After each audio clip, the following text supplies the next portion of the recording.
start of this game.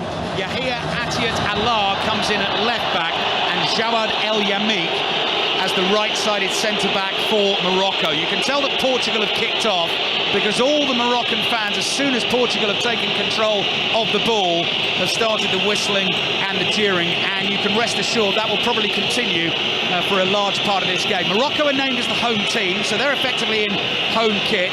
They are in the red shirts with green trim, green shorts and red socks. They're defending the goal away to our left-hand side. Their goalkeeper, Yassine Bono, gets his first touch of the game and rolls it out to the ever-important right wing-back, Achraf Hakimi. One change for Portugal, Ruben Neves in central midfield in place of William Carvalho. So next break in play. I will run you through the full team lineups again. Otavio is playing an early ball forward for Portugal. They're in change kit. Those are white shirts with red and green trim across the chest, white shorts and white socks, and the ball has gone behind for an early goal kick to Morocco. Morocco 0, Portugal 0. Pat Nevin. I've just seen the first touch from El Yamik there. Now he's got away with it, but I said he's kind of entertaining. That wasn't a good touch. By the way, we've not talked about goalkeeper Bono yet, have we? No. And it's a real shame because he was the man of the match in the last game. He plays so tight with his passing. I mean, I explained to you this before, and you know after 10 seconds what I meant. He draws players in the way a midfielder was and takes incredible chances when he's got the ball at his feet. I mean, it is an extraordinary thing to watch. One day he's going to get caught. Yeah, well, it's happened right at the start of this game. Portugal attacking down the left-hand side. Joao Felix is trying to find young Gonçalo Ramos. Hakim Ziyech is able to clear up to the halfway line. Pepe is there to play a first-time pass forward to Bernardo Silva. Bruno Fernandes battling for the ball for Portugal. It jumped up off the turf. Morocco were appealing for a handball. Our referee is an Argentine, Facundo Tello, who was actually the referee for Portugal's group defeat against South Korea.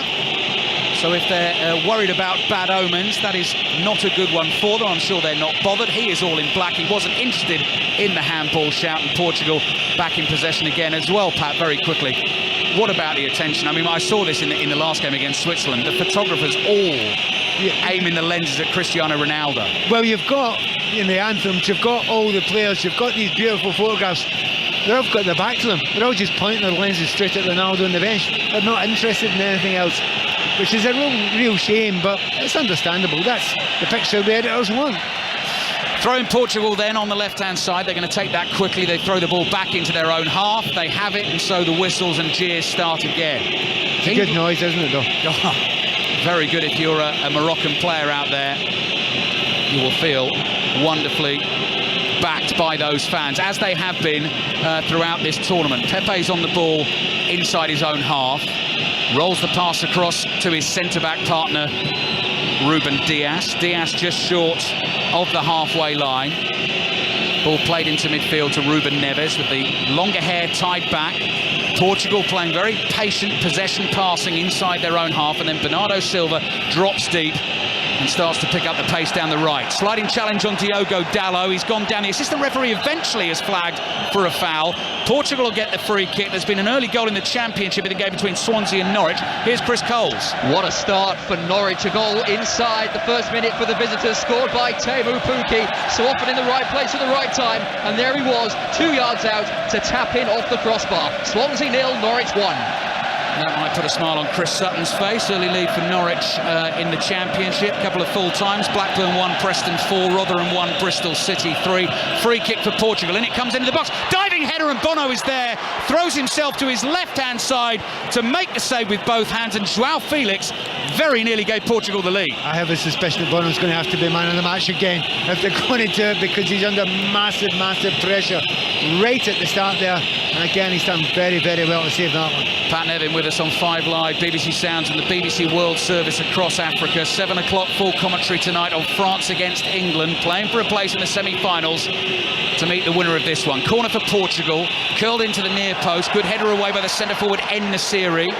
Ball drops on the edge of the area for Unahi, who you tell me, Pat, is a very good runner with the ball at his feet. It's gone out for a Moroccan throw. He's one of those players, if he does get his ball at his feet and starts moving, he glides past players so effortlessly and glides past very good players. So it's a shame though, because he's young and he's learning the game, and he doesn't do it as often as you want him to do it. But there will be moments in this game where you'll enjoy watching him play. Just the other player was watching there, Atia Allah dived into that first challenge there, gave away a free kick. Now he's in for Mazraoui, isn't he? And he's a good young player, but he's got a bit excited. As I say that, he takes it by 3 players beautifully. Here he goes. Atiat Allah in space on the left-hand side for Morocco. Slightly heavy first touch. Can he get the crossing slide challenge on him? And Morocco win their first corner of the game. A better touch there, Pat, and he really was in. But he's done really well. And so I said to you, when I didn't think it was a big deal in Mazraoui. He's a great player, Mazraoui. But having watched Atia Ali playing Allah and playing the first game, I thought, actually, no, you're not missing too much there. He's got enough quality. But he was a bit nervous at start. He's dumped that. Yeah, flying down that left-hand side. Morocco serving notice of their intent once more, exactly what we'd expect. Noise levels go up inside the stadium. Morocco's first corner of the game. Hakim Ziyech with his left foot whips it into the box, and En-Nesyri heads it over the bar. Free header, he couldn't keep it down. Oh, he should have done better with that. If you're a centre forward, and he is good with you in the air generally, it's a clean header. He's 8 yards out. He's just not really got up to it. He should be attacking a bit more. He holds his head in his hands. He knows they won't get that many chances, and that was a good one. Tell you what, Pat, that's a very encouraging start to this game. The Joao Felix header at one end, En-Nesyri at the other. Well, we kind of thought it would be, you know, the Moroccans defending very, very deep, you know, playing with the usual desire and pride that we expect from them, but don't surrender an inch, all that sort of stuff. However, they've been a bit more open. Morocco 0, Portugal 0. Morocco have a throw midway inside their own half on the left-hand side. Yassin Bono is their goalkeeper. Ashraf Hakimi is right back. Yahia Atiat Allah at left back. Jawad El Yamik in for the injured Naif Aguerd at centre-back alongside Romain Saiz. If he makes it through this entire game, then that will be some sort of miracle. That left leg is so heavily strapped up. It was heavily strapped up when he came out to warm up, and then they had to strap it up even further. Midfield 3, Azzedine Unahi, Sofiane Amrabat and Salim Amala on the left-hand side of that midfield 3. Hakim Ziyech, we've mentioned, Sofiane Boufal, formerly of Southampton, and En-Nesyri, who put the header over the bar. Another goal has gone in early in the Championship. Stoke 0, Cardiff 1 is a latest score. Portuguese team very quickly for you. Diogo Costa, the goalkeeper. Diogo Dalot at right back. Rafael Guerreiro, Borussia Dortmund at left back. Pepe and Ruben Dias, the 2 centre-backs. Bernardo Silva, Ruben Neves and Otavio of Porto as their midfield 3. Bruno Fernandes, 2 goals, 3 assists in the tournament so far for him. He's been in sparkling form. Joao Felix and 21-year-old Gonçalo Ramos, the hat-trick hero in the last 16 game against Switzerland. While I've been rattling through that, Pat, Portugal have just been knocking it about. Yeah, they've been knocking about, but they want to go beyond, and they've done that now. Yeah, played it left to Joao Felix, and the challenge comes in from Ziyech just in time as Felix was trying to tee himself up for a cross. It's gone out for a throw. Portugal have taken it quickly. Neves plays it back to Pepe, who's 10 yards inside the Moroccan half in a central position. Across to Ruben Dias, so all 10 of Portugal's outfield players momentarily inside that Moroccan half. Morocco back in their defensive shape. Pepe now has the ball on the halfway line. Pass forward is intercepted by Amala. Do you know what's interesting though? It's as if the Spain game was a lovely little rehearsal for the Moroccans, because the similarities in the way the Portuguese play, and they get back behind the wall. You say they get their defensive shape sorted. Yes, they've done that. Difference is Portuguese are moving it much, much quicker and asking them more questions already in this game, of which let's be honest, the boring Spanish didn't. Ruben Neves, high floated diagonal from left to right, flicked on by Dalot, can't control the header and it bounces behind for a goal kick. Adam Crafton of The Athletic, and often of 5 Live, and on the Monday Nightclub Plenty is Adam. Message from him, tweet from him, Pat, headed outside the stadium. I've seen some arguments between stewards and supporters. Moroccan supporters, has a lot of fans, are still trying to get in. Yeah, I am raising my eyebrows, because I expected more. The ones that are in here are making a fantastic noise.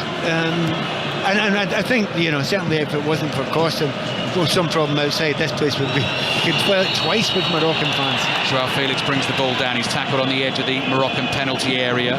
By the way, there was a problem with us getting in today, only one gate open, so it may well be that there are other problems. Hakimi plays the ball back into the right back position. El Yamek tries to play it away. Ziyech, good close control under pressure. There's Amrabat, low pass across the left-hand side. The Moroccan fans are enjoying that, and Atiat Allah again gets on his bike down the left, plays it to Boufal. First step over from Boufal, twist and a turn from En-Nesyri on the edge of the box. I beg your pardon, that was Amalar. He couldn't control the ball, and it's in the arms of the Portuguese goalkeeper Diogo Costa. See, it's important to underline to people who are listening, yes, the Moroccans will defend, and sometimes they will defend really, really deep.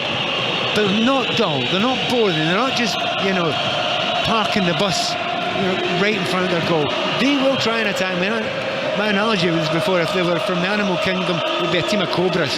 They do break at speed, and they've shown you already, haven't they? Portugal have the ball again with Bernardo Silva on the halfway line. So 10 minutes of this World Cup quarter-final has already flown by. Morocco 0, Portugal 0. Winners will play England or France in Wednesday's semi-final. Mark Chapman and the team bringing you that quarter-final later on this evening. Commentary with John Murray, Rob Green, Michael Richards also part of the team this evening. The game kicks off at 7 o'clock on 5 Live and BBC Sounds. Bruno Fernandes plays a little 1-2 with Ruben Neves. Again, Morocco sitting inside their own half and allowing Portugal to play in front of them. Bernardo Silva lays it back. Here's Fernandes. He's got his head up and he's looking for an option. Clips it to his left, chested down by Otavio, who's one of those who short, stocky figure, plays with the socks rolled down in his light blue boots. Neves under pressure, fires it back to Pepe on the halfway line. Bruno Fernandes comes sprinting out to the left-hand side to make himself available. Neves moves to the right. Here's Otavio. Otavio's trying to win a free kick there and does so. He knocked the ball past Amrabat. Amrabat's momentum took him into Otavio, and Otavio went flying. Yeah, I mean, he's just timed it badly, and it didn't go to ground, so if the defender goes to ground, Amrabat goes to ground, the referee probably picks out the card. He didn't there, but that's the problem with Amrabat. That's big part of his game. He has to make tackles, he has to cover all over that defensive midfield area. If he gets booked, that's real trouble. And he is one of those on a yellow card for Morocco, so if he does get booked and they do get through, he will face the devastation of missing out on a World Cup semi-final. He's got to be careful. Bruno Fernandes with the free kick, curled into the far post, headed back across goal by Ruben Neves, drops here and the shot comes in on the left foot volley from Guerrero. Morocco still haven't got it clear as yet, headed away by Saiss. Otavio nods it down. Pepe tries to control, Morocco thump it away. And Diogo Dalot is back there to clear on the right foot volley. Morocco want this to go behind. Hakimi is able just to shepherd the ball out of play for a goal kick to Morocco. Equaliser for Stoke in the Championship. Stoke 1, Cardiff 1, and of course that early goal we reported in the game between Swansea and Norwich. Swansea 0, Norwich 1. Pat Nevin. It's an odd feeling to be looking down there and seeing Grimsby beating Tranmere when you're sitting in the middle of Doha watching this, but you know, football goes on in every condition, every part of the world. I actually seen a picture of a Tranmere fan in the dark leaving in the snow this morning to go to that game at Grimsby. But I mean, so far this has been a great start to the game. I mean, I told you before, the personalities in this Moroccan team are great, aren't they? Every one of them's got something special. They're almost a joy to commentate on. However, so are the Portuguese, aren't they? 13 minutes gone first half. Former Scotland international Pat Nevin with us on 5 Live and BBC Sounds. We hope you're keeping warm back home wherever you are, possibly listening on the move via the BBC Sounds app. This is Morocco 0, Portugal 0. Ruben Dias, low pass across to Pepe. This game has started very nicely, pretty much in the pattern we expected, although Morocco have offered an early goal threat themselves. Bruno Fernandes drives the diagonal. Guerrero stretches to try and keep that in. Sliding can't do so. The ball does go out for a throw-in right down by the corner flag on the right-hand side for Morocco, rather than the goal kick. So 2 previous World Cup quarterfinals for Portugal. 1966, they beat North Korea by 5 goals to 3 at Goodison Park. A certain fella called Eusebio scored 4. And in 2006, they beat England on penalties in Gelsenkirchen, but they've never made it to a World Cup final. And clearly, because of that, have never won the World Cup. That is what they're trying to do this year. They'll think this is the best chance they've ever had. They will absolutely feel that just now, and I probably agree. It is, and you know, the way they're playing just now, they're playing with real confidence. You know, they've not broken through that defence. They know what they're trying to do. You can see, we're in a great angle here to see the line of the Moroccan defence. They always take up the same line almost to the yard. So the Portuguese know where the breakthrough points are, but it has to be a perfect through ball. They've got the likes of Silva that can do that, but he's just not been able to do it so far. Kind of pass that Lionel Messi managed to produce last night for the first goal for Argentina. Bernardo Silva's trying to do something similar with a little floated pass down the left-hand side. Guerrero controls, thumps the cross in with his left foot. He's overhit it. Fernandez gets nowhere near it, so that will go out for a throw into Morocco on the left-hand side. So Roman Saiz, Amrabat and Sabiri, if he comes on, are on the yellow cards for Morocco in this game. Portugal have got a few as well, actually. Ruben Dias, Ruben Neves, Bruno Fernandes and Joao Felix. They're all in danger of missing the semi-final were they to get booked in this game. Throw-in has made its way up to Siri. Boufala, beg your pardon, couldn't control it. He was tackled. He's another player. When you know, we watched him play before. On his day, when running with the ball, it can be bordering on unstoppable. The thing is, he doesn't, when he's playing Morocco, get the ball often enough in the final third. But you know, that's the deal. When they get it there, they've got to make good use of it. Rule of the sound effects here: if the whistles are blasting, then you know Portugal have the ball. They're looking for Ramos. Ramos just goes shoulder to shoulder with the centre back, and the ball comes through to Bono, so advantage played. I think that would have been a free kick had that fallen at Ramos's feet. I would agree with that. You don't actually need to know that. There's a guy standing right in front of the goal down there, and he tells him when to whistle. You see him when he's back to the play. He doesn't actually watch the play. He's at the last game, and he was superb. He's the conductor. Amrabat plays the ball to the left for Morocco. Rare possession for them in this first half. They've lost it. Ramos is not able to get onto the loose ball for Portugal. So it's young Unahi, who's a wiry figure, who's able to bring it out of his own half. Skips past Joao Felix, plays it forward to Hakimi. Ziyech will chase that one after Hakimi was tackled. It's back with the goalkeeper Costa. Costa side foots it away with his right foot. The ball spins high in the air, headed away by El Yamik. Ruben Neves volleys it forward. That will go behind for a goal kick. And we can go from Doha to Sheffield because there's been a goal at Bramall Lane. Lee Blakeman. Sheffield United 1, Huddersfield Town 0. Illiman and Dye just back from the World Cup, played the through ball for Billy Sharp to get on the end of, chipped it over the keeper, and with 16 on the clock, it's Sheffield United 1, Huddersfield Town 0. Thank you, Lee. 17 minutes gone in the first half of this World Cup quarter-final. Morocco 0, Portugal 0. Joao Felix surrounded by red shirts, can't quite thread the pass through for Gonzalo Ramos. Chance for Unahi to get forward for Morocco, looking for support, finds it on his right-hand side. Here's Hakim Ziyech, white number 7 on the back of his bright red shirt. Left-footed drive, low and wide, and behind for the Portuguese goal kick. 0-0. It's just when they get that ball on the right-hand side. They've got good understanding in the left-hand side with Atiala and Boufal, but you know, Nahi, as I say, he just breezes. It's an elegance the way he goes past players, and he's got Hakimi behind him, who Roy Smith was, you know, waxing lyrical about before, and Ziyech is the star player in front. This right-hand side, when they go forward from the Moroccans, is very good. The point is, they only have the ball about 25% of the time, so they don't get to do it very often. But I think the Moroccans will be delighted with the way this game started. That chance right at the start is the only real major chance that they've made. Ruben Dias across to Pepe. Portugal playing slowly inside their own half. Comes back to Dias, just short of the halfway line. With his right foot, Stoke 2, Cardiff 1, I can see in the Championship. Stoke went 1-0 behind, now lead by 2-1. Dias across to Pepe, red wall in front of him, sizes up his options, comes to his left to find Dias. At the moment the two centre-backs have just exchanged 3 pairs of 1-2s and haven't moved the ball outside of their own half. Dallo now with the lofted ball down the right. Fernandes tries to win the knockdown. It falls to the feet of Bernardo Silva, but he's tackled.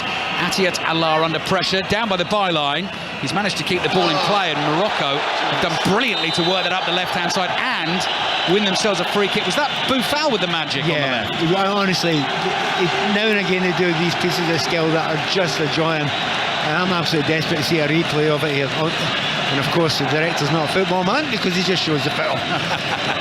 Clearly. 19 minutes gone first half. Morocco 0, Portugal 0. European Champions Cup rugby latest. Gloucester against Bordeaux. Sarah Orchard. It's Gloucester 0, Bordeaux 7. Just 4 minutes on the clock as the Bordeaux prop Salipi Falatel burst through a huge hole in the Gloucester defence to take the lead. Extras added. It's Gloucester 0, Bordeaux 7. Commentary of that game over on Radio 5 Sports Extra. Loads of Champions Cup rugby on Sports Extra this afternoon. La Rochelle Northampton follows that one. Then it's Castres against Exeter, and then it's into boxing from 10 o'clock this evening on Sports Extra, live from the Leeds Arena. Josh Warrington defending his IBF featherweight title against Luis Alberto Lopez. That's all over on Sports Extra. This is the World Cup on 5 Live, BBC Sounds and the BBC World Service across Africa. Atlas Lions of Morocco trying to become the first African nation to make the semi-finals of the World Cup. Unahi, lovely touch on the right-hand side. Elusive runner, drifts in field. Hakimi plays it to his right. Ziyech gets the ball onto that wand of a left foot. Curling cross too close to the goalkeeper. He's all in yellow. Diogo Costa leaps high, makes the catch, although Portugal are giving the ball away. Here's Amrabat, just outside the Portuguese penalty area. Low pass to his right, finds Ziyech. Ziyech with the cross is blocked, corner Morocco. Well done, Ziyech, this time. He got the ball 20 seconds before for a perfect, plenty of space to put a right foot cross in. He hates hitting the ball with his right foot. Went back onto his left. This time he did the right thing. Just had a swipe at it, won himself a corner. Reading 1, Coventry 0. Latest in the championship. Just seen a shot of the former Portuguese great Deco, suited and booted inside the stadium watching this game. Ziyech waits to take the corner with his left foot into the near post, headed away by Bruno Fernandes. Another corner for Morocco. I think it was Iker Casillas who just went past us as well earlier on, Pat. You can always tell when it's a footballer. They're wearing clothes that cost a mint. Yeah, that was exactly That's the thing that jumps out at you. You think, yeah, he's well dressed. Yes, he was also being escorted to his seat. May I take myself out of that equation before you say anything else? Hakimi to Ziyech. Ziyech looking for Boufal in the inside right channel. Good defending by Bruno Fernandes. Gets his body in the way. Just bumps Boufal off balance. And that will be a goal kick for Portugal. So just while we get a break in play, let's just remind you of what's going on in the EFL this afternoon. Reading leading Coventry 1-0. If I don't mention the games, they're goalless. Sheffield United 1, Huddersfield 0. Lee Blakeman took that one for us. Stoke 2, Cardiff 1, and Norwich City 1-0 up at Swansea City. Latest in League 1, Derby are 1 up at Burton, I can see. No other goals in League 1. Lots of football postponed in the EFL this afternoon. Grimsby 1, Tranmere 0. Latest in the 3 o'clock kickoff. João Felix well tackled. Ball goes out for a Portuguese throw on the left. Hakimi with the challenge. If there's one area of the field I think the Portuguese will be particularly happy about, is that switch ball from right back, right midfield, all the way over to the left. There's a lot of space there, big gaps for their players, the fullback Guerrero to run on to, obviously João Felix as well, and they're getting a little bit of purchase there. Guerrero, good first touch, gets the cross in from the byline. Bono's there. God, he was clattered by Bruno Fernandes. Now Bruno Fernandes will claim he was going for the ball. Cross came in, Bono was brave, threw himself at it, collision in mid-air. Bono held on to the ball as well, he did really well. Yeah, and that is a massive hit. That's 50 years ago, 60 years ago takes a hit. I mean, he really takes a big smack in the back of the head. To be honest, Bono's reacted really well to it, hasn't he? I'm really impressed. I think he's been fabulous in this tournament.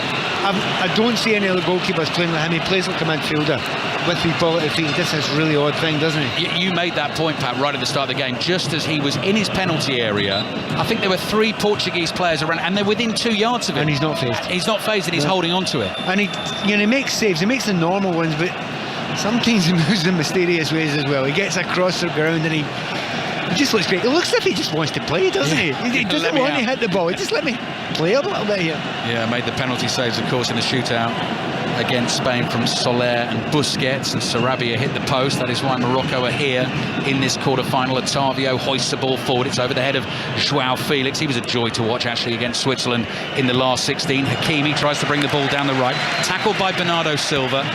Throw in for Morocco, and just before Hakimi takes it, the manager Walid Regragui has a quick word with his right back. El Yamik does well, finds Hakimi, very happy to play back to his goalkeeper, why wouldn't you be? Bono is all in blue, caresses a lovely low pass out to his left-hand side. Atiat Allah with a little give and go. He's set off down the left, but Morocco have played it back into their own half. The heavily strapped up Romain Saiss passes across to his new centre-back partner for this game, El Yamik. Ziyech with the ball forward, takes a deflection, nice little turn in midfield from Amala, wins the free kick midway inside the Portuguese half. Let's see what Morocco can do with this. 25 minutes gone, Morocco 0, Portugal 0. They're just building nicely into it now, Morocco, aren't they? You know, and when they get up, it's the fact that they don't just send 3 or 4 up. They've pushed everyone up. There's nowhere apart from goalkeeper Bono in that half just now. No one close to it.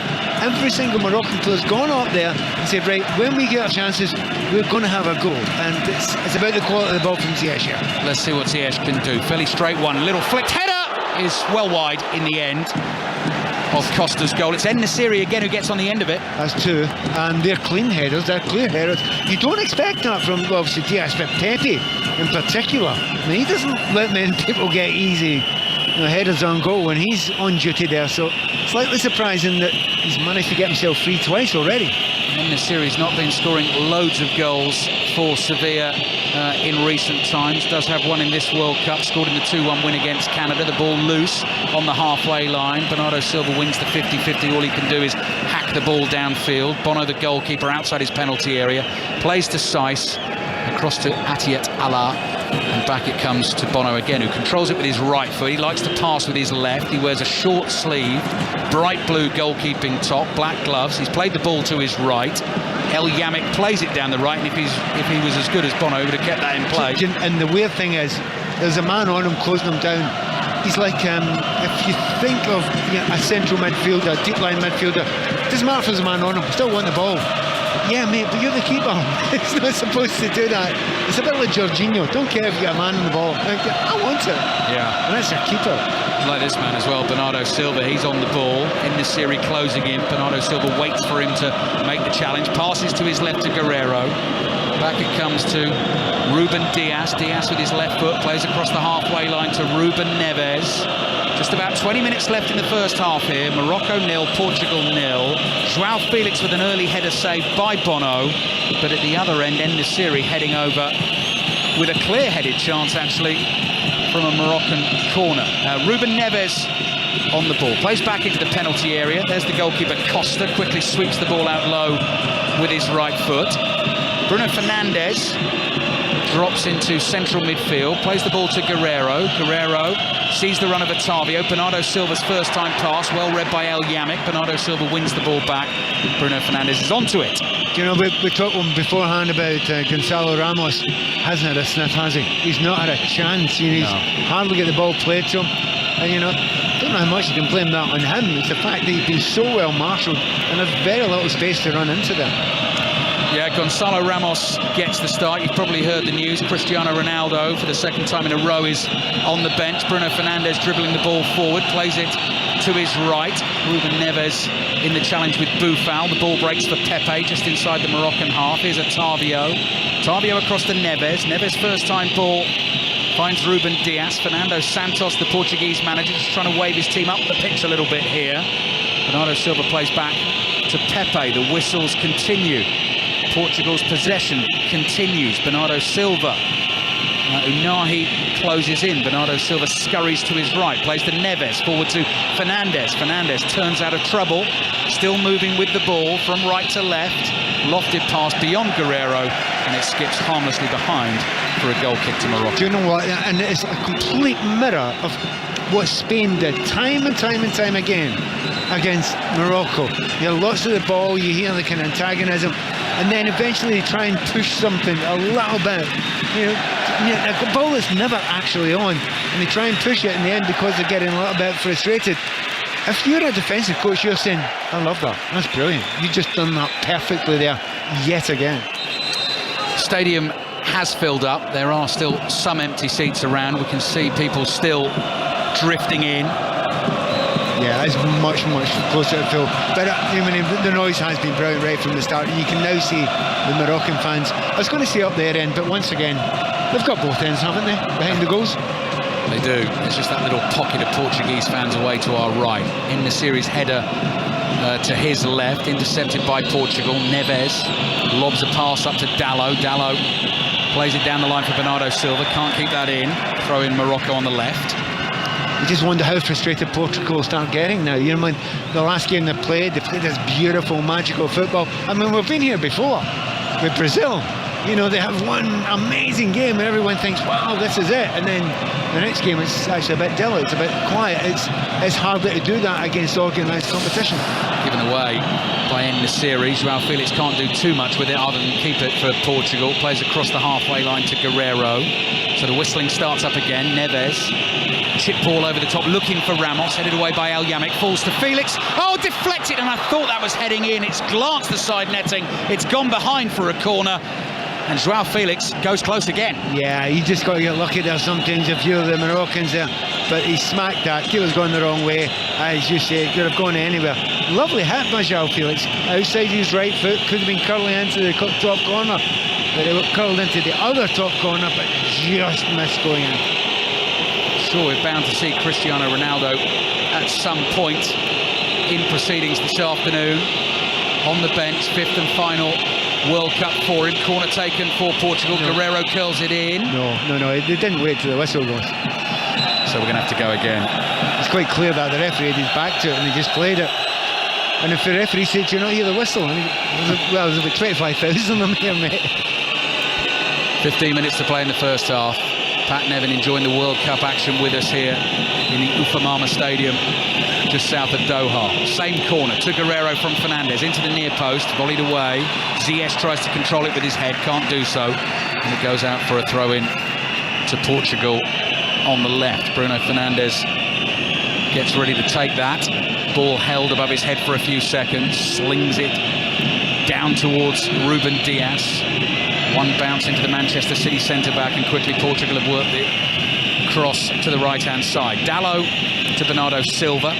Silva was hurried into playing his pass, but finds Bruno Fernandes. Back to Ruben Dias again, to Fernandes. Fernandes to João Felix. Takes the ball on the turn. Amrabat closes in, lays it off to Pepe. Pepe just pokes it forward to Bernardo Silva. Onto his left foot. Thinks about trying to thread one through the lines. Goes against that idea, and Bruno Fernandes drives it with his right foot diagonally. He's overhit that, and it goes behind for the goal kick. And that's that frustration I was telling you about. You just get frustrated, what we're going to try, and then they go and try a ball that's never on. And that's what they're tempted to do. Who was it that said, I was listening in the build-up before about the spider's web. It is a bit like that. You dance around it, and then you take a chance and you're caught. And that's exactly what's happening again with Portugal just now. They're still getting lots of the ball. Keep your eyes on this fella. He waited until he was 3 yards away this time. Bono, the goalkeeper, clears with his left foot, flicked on by En-Nesyri. Back to the Portuguese keeper, Diogo Costa. Ziyech chases in, but he's able to calmly play the pass out, and Portugal can attack down the left. Again, Guerreiro's looking for the higher ball up towards the centre forward Ramos.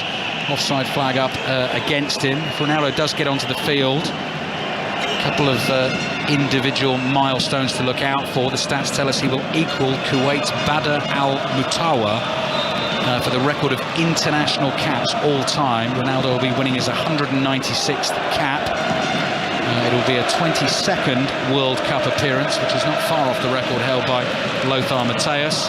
Yet to score in a knockout game, but does have 8 goals in the World Cup, and that is one behind the great Eusebio. But obviously it's all about trying to get Portugal into a third World Cup semi-final if and when he gets onto the field. The ball is bouncing high inside the Portuguese half. Bernardo Silva gives it a good old heave-ho with his left foot downfield.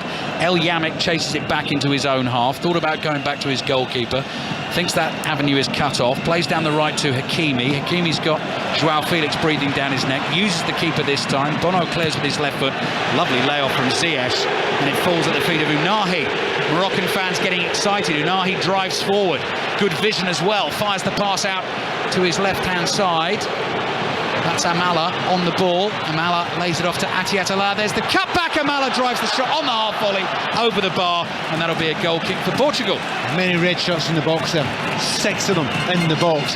When they break, they just all go. I mean, half a team is they don't think about defending at that point in time. Right, here's our chance. We all know, we all understand each other. As a unit, you go. And although, you know, they have got more of the ball, Portugal, you're looking at it and you know that the Moroccans are happy with the way the game is going just now. Morocco 0, Portugal 0. Just over 10 minutes remaining in this first half. At half-time in the game, Kelly Coates will get you up to date with all the scores, results, details of them going on back in the UK. Unahi has just slightly overrun it, but Morocco are able to keep possession. Amrabat quickly plays it to the left. Boufal loves to get on the ball and run at defenders. Here he goes, twists away from Bruno Fernandes, back onto the right foot, curling shot straight at Costa, comfortable save. Yep, whole bunch of red shirts in there again. Boufal, I think he made the wrong decision there. He's got his full back, Atiat Allah running up wide of him there. Just slip him in. You slip him in there, you've got a whole bunch of players attacking the ball when it's played across, and definitely the wrong decision there, but they are breaking very, very well. And oddly enough, you look at the Portuguese, the way they're attacking, it's becoming quite predictable, isn't it? It's these big, long-range left to right or right to left balls. When Portugal are playing at their best, they're intricate, pass, sharp, through the middle, intelligent runs. Not seen enough of that yet from Portugal, have we? But they can still do it. A couple of goals in the Championship. Millwall 0, Wigan 1 latest, Middlesbrough 0, Luton 1. Pepe's ball high to the left, exactly the kind of ball Pat was talking about there. Bernardo Silva can't do anything with that. Ziyech plays it to Unahi. To Ziyech, what a lovely flick to find Unahi, and here come Morocco again, little drag from him, skins Ruben Neves, is dragged back and wins the free kick. Do you know what I mean by his elegance? It's just such a lovely way. He just cruises past players, and he's been fouled there. He's unlucky not to have a yellow card against. Balance as well, isn't it, Pat? That's lovely. It's just that very few players like that, but when you see them, and there's only one word you can use for a minute, it's a beautiful balance. Slalom's pass players, such comfort on the ball, and it's one of those players, I think international football suits him, because you don't really get clattered and things like that. Neves was like a rabbit in headlights. He looked absolutely terrified, knew he wasn't going to be able to deal with him. Here he goes again, away from Joao Felix, tucked back, wins another free kick. That's a top player, he's just cruising past as if he's not there. He's a lovely, lovely player to watch on the ball. And now he takes that free kick, winning, what is it this evening for him? 15th cap, only made his debut at the start of this year at the Africa Cup of Nations. Scored a couple of crucial goals actually in the big 4-1 win against the Democratic Republic of Congo in the World Cup playoff in March that got Morocco through in that second leg to the finals. He looks some player coming of age at this tournament. Amrabat plays into midfield towards Amala. Back it comes to Romain Saiss, who's managed his injury fairly well so far in this first half, it seems. El Yamic to Ziyech. Ziyech is going to drive one from deep. Run over the top here from En-Nesyri. The ball just gets away from him, and Diogo Costa is there for Portugal. It's one of those quarterback plays, isn't it? You know, the wide man runs long there, but it has to be inch perfect, and it was only about an inch too long from Ziyech. A real danger going behind that Portuguese defence. Morocco 0, Portugal 0. Pat Nevin with us on 5 Live. BBC Sounds, the BBC World Service across Africa. Full commentary of the final quarter-final. England against France. Should be some game that. Kicks off at 7 o'clock. Mark Chapman, John Murray, Rob Green, Michael Richards, Juliette Farrington. All part of the team covering it for you on 5 Live and BBC Sounds this evening. Boufal trying to get away on the halfway line, threw out an arm to block the challenge from Otavio. Otavio goes down holding his face, and the referee says that is a free kick. Whether he meant to do it or not, he's caught him in the face. I think he has. You know, without the replay, we can't tell whether he's really smacked him or put his finger in his eye. No, referee's got that one right. I think he has a wee look. He has a wee look. There's no way he's hurt as badly as he's pretending to be hurt, but he's had a little look when he's handed him off, and you can't really do that with his face. Walid Regragui, the Moroccan manager, just having a word with Hakim Ziyech, gave him a really hearty sort of, well, I was going to say pat on the cheek, it's almost a slap on the cheek to send him back into action. Guerrero's crossing, Joao Felix on the half volley over the bar, caught that sweetly, couldn't keep it down. He's had 3 looks at goal in the first half. Yeah, it's a hard one that to take, isn't it? It's coming in at fabulous pace here. It's on the half volley, has to take it. We noticed before the game, this this field was watered incredibly, you know, so there's a zip to this field. It's hard to explain, you know, people are thinking Doha and it's going to be really hot. It's actually a very cool day today here today, very cool day in Doha, and they've soaked it, and there seems to be a lot of, you know, zip on that pitch still. 6 minutes remaining in the first half, still Morocco 0, Portugal 0. World Cup quarter-final. Winners will play England or France in the semi-final next Wednesday. Both semi-finals and final, of course, to be listened to here on 5 Live and BBC Sounds next week. Amrabat, it's a clumsy challenge, catches Otavio. It's Ramos on the ankle, stretched. Otavio complains about the challenge. Ramos is down hurt. He's going to need to recover. I can see Middlesbrough have equalised in the Championship against Luton. That game is 1-1. While he continues to recover, let's just run you through the scores as well, because we've got the break in play. Reading leading Coventry 1-0. Luton 1 up. Did I just say that was 1-1? Yeah, Middlesbrough 1, Luton 1. Wigan 1 up at Millwall. Sheffield United leading Huddersfield by a goal to 0.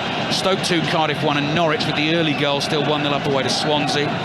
Burton 1, Derby 1. That game has only got about 10 minutes or so to go. Forest Green Rovers 1, Cheltenham 0 in the latter stages as well. No other goals in League 1. Grimsby 1, Tranmere 0 in League 2. The rest of the games are goalless. Ramos is back on his feet and hobbling his way back into that centre-forward position for Portugal. Yeah, it's an unusual one. I'll tell you more about it in a minute. Yeah, Joao Felix, velvet first touch, edge of the box.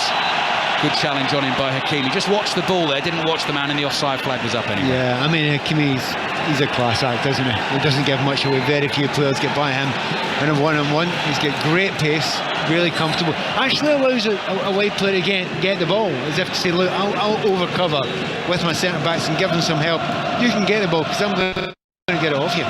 It's really neat, but at the moment it's bordering on comfortable for Morocco, which is not what I expected. I expected them to put under a lot more pressure than they have so far. Amrabat's ball straight up the middle of the pitch. Unahi growing in confidence with every single touch. Again, just goes running away from Otavio as if he's not there. Ziyech skids one across that wet top surface. Boufal controls it beautifully, flicks it up, brings it down on his thigh into Unahi. Unahi again past Otavio. Little 1-2 with Boufal. Unahi's first touch let him down. He got away with it. The ball bounced back to him. Atiat Allah, high swinging across the far post. Goalkeeper comes. Oh, he's headed it in. En-Nesyri has got Morocco in front. Can they really become the first African nation ever to make it to the semi-finals at the World Cup? Well, they could now. They're in front against Portugal. A brilliantly worked move from inside their own half. The crossing from the left, and En-Nesyri with the header down and into the roof of the net makes it Morocco 1, Portugal 0. Right, this might be a shock scoreline, but it's not a surprise with the way they play. The game has been played just now. They have looked fantastic on the ball. That is one of the best goals this tournament. The build-up play through the midfield came from the right back. The little 1-2s, well, that man Unahi, even 3 or 4 1-2s in it. Keeper is absolutely nowhere. Costa comes out there, and his third opportunity, he's tried to get in the head of the ball. He's up high, bruises it down. Diaz, again, he's nowhere near it either. That is superb play, and that just underlines, technically, they've been the better team in this game, and they deserve to be 1-0 up.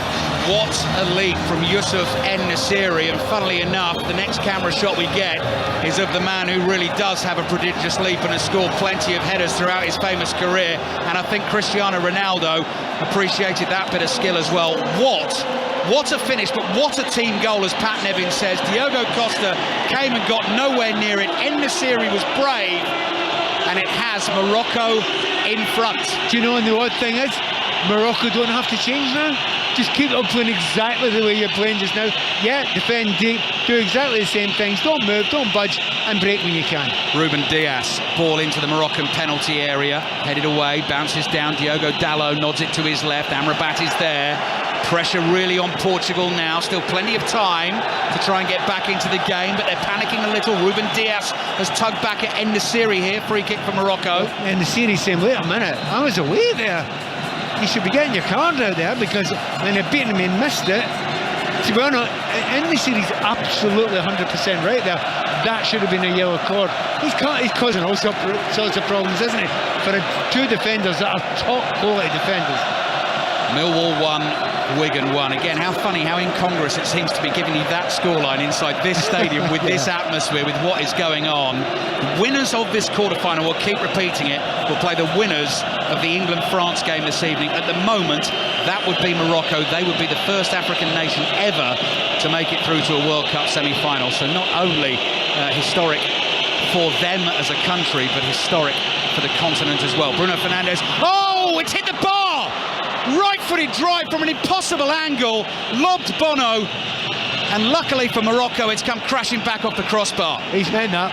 He's absolutely meant that. People might think that's a cross there because of the incredible angle. That would be one of the best goals that was scored at this World Cup, or indeed any World Cup. It was so close. Hits the crossbar. Wow.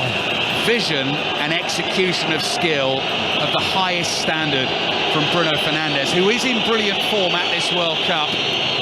Didn't even look, he just knew, caught it perfectly. And Morocco live to fight another day, still leading 1-0. 2 minutes of added time at the end of the first half. Portugal desperate to win this ball back. Bernardo Silva to Otavio. Otavio's ball into the penalty area. Ziyech is there desperately getting in the way.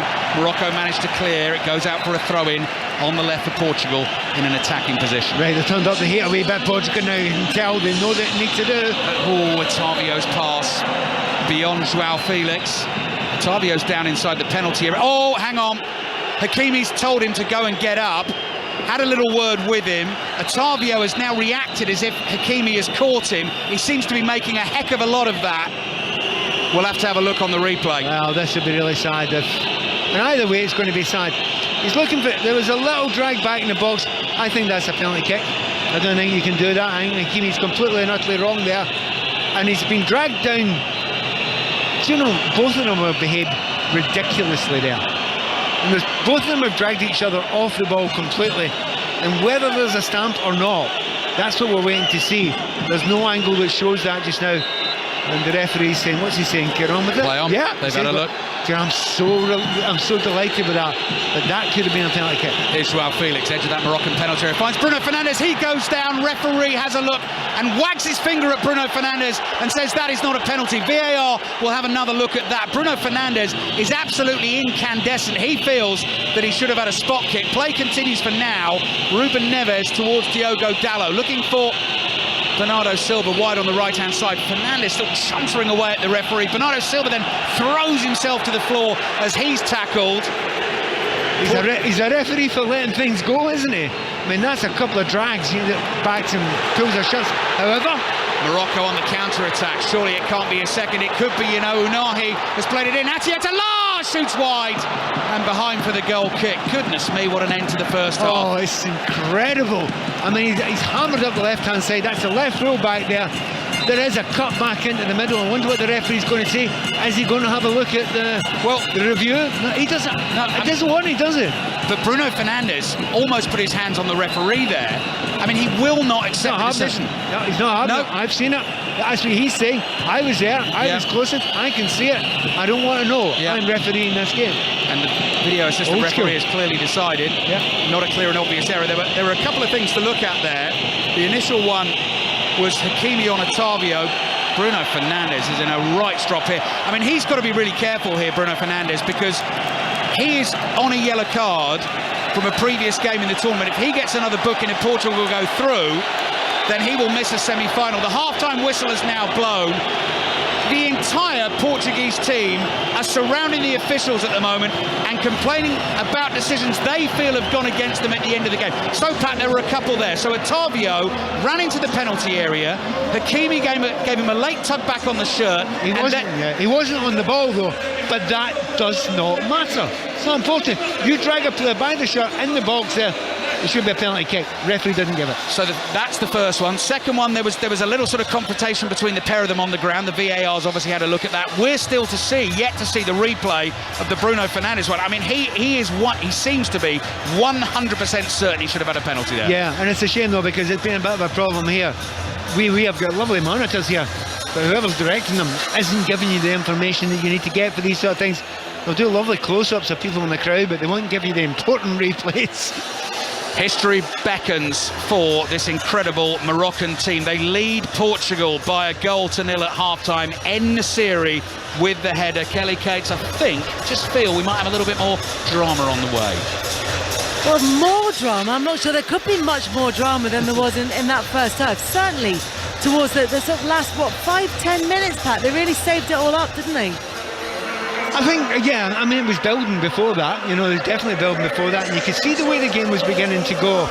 The confidence was beginning to build, particularly in that midfield of the Moroccans. I mean, I said to you, I'm not sure I said to yourself and the listeners, but I certainly said to Alistair beforehand, fell slightly in love with the Moroccans actually after the first time I seen them.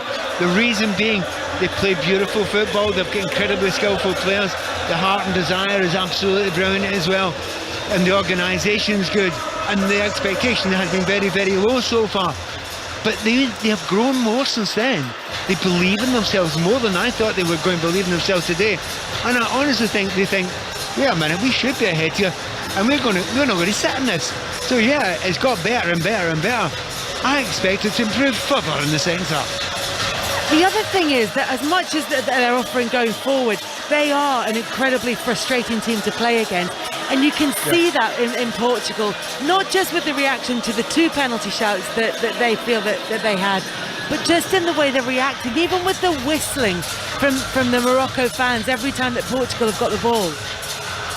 Yeah, I mean, that's what you do, that's what fans do. You go anywhere, and the best fans in the world, if you go to Anfield, they're not going to let you off. They're going to give you a bit of a slaughtering if you're on the ball or doing anything, and it's all to put people off. Now, to be fair, I think it probably won them the penalty shootout to get here, because they've done it, and they've been absolutely fantastic about it again. The players have reacted to it, but they've also not got carried away with it. They've been very controlled with it as well. So yeah, they've been really good. I expect a little bit more from Portugal in the second half. We saw them playing beautifully in the previous game, but come on, let's see a little bit more. This, we don't know the way through, so we'll just play these long 50-yard balls across field, which ain't working, which ain't particularly clever. Might look good, look great in the telly, those balls. They don't get you anywhere. You need to be better than that. You need to actually go into that final third and play intricate stuff with the quality players that they've got. And they've actually been a real letdown do that. I mean, it's really strange. This is another time, another place. This is not Spain, but it feels the same. It really does for the Moroccans. And Morocco lead by 1-0 at half-time at the El Tamama Stadium for a place in the semi-final against either England or France. We will continue to build up to that one, which is a 7 o'clock kickoff. It's also the first day of the European Champions Cup. Sarah Orchard is watching Gloucester against Bordeaux. Yeah, it's Gloucester 5, Bordeaux 10. 32 minutes on the clock here. A fight-back try for Gloucester through Steve Varney, but made by hooker Santi Cecchino with a lovely offload. Elsewhere, games that have completed today in the Champions Cup. Leinster got a big win away at Racing 92. 42-10, the Irish outfit were the winners. Meanwhile, the Celsea Sharks beat Harlequins 39-31 in Durban. Meanwhile, in the Challenge Cup, it was a victory for Glasgow Warriors away at Bath. They won 22-19. Sarah, thank you very much. That's live on Sports Extra right now. Coming up, we're going to bring you the second half of Morocco against Portugal. We'll continue the build-up to England against France, and we will hear from Gareth Southgate, and we'll bring you all the very latest scores in the EFL after the BBC News with Jill Mackenzie. Take the World Cup with you, Qatar 2022. On BBC Sounds, this is BBC Radio 5 Live. At least one person has died and 12 others are missing after an explosion at a block of flats in Jersey.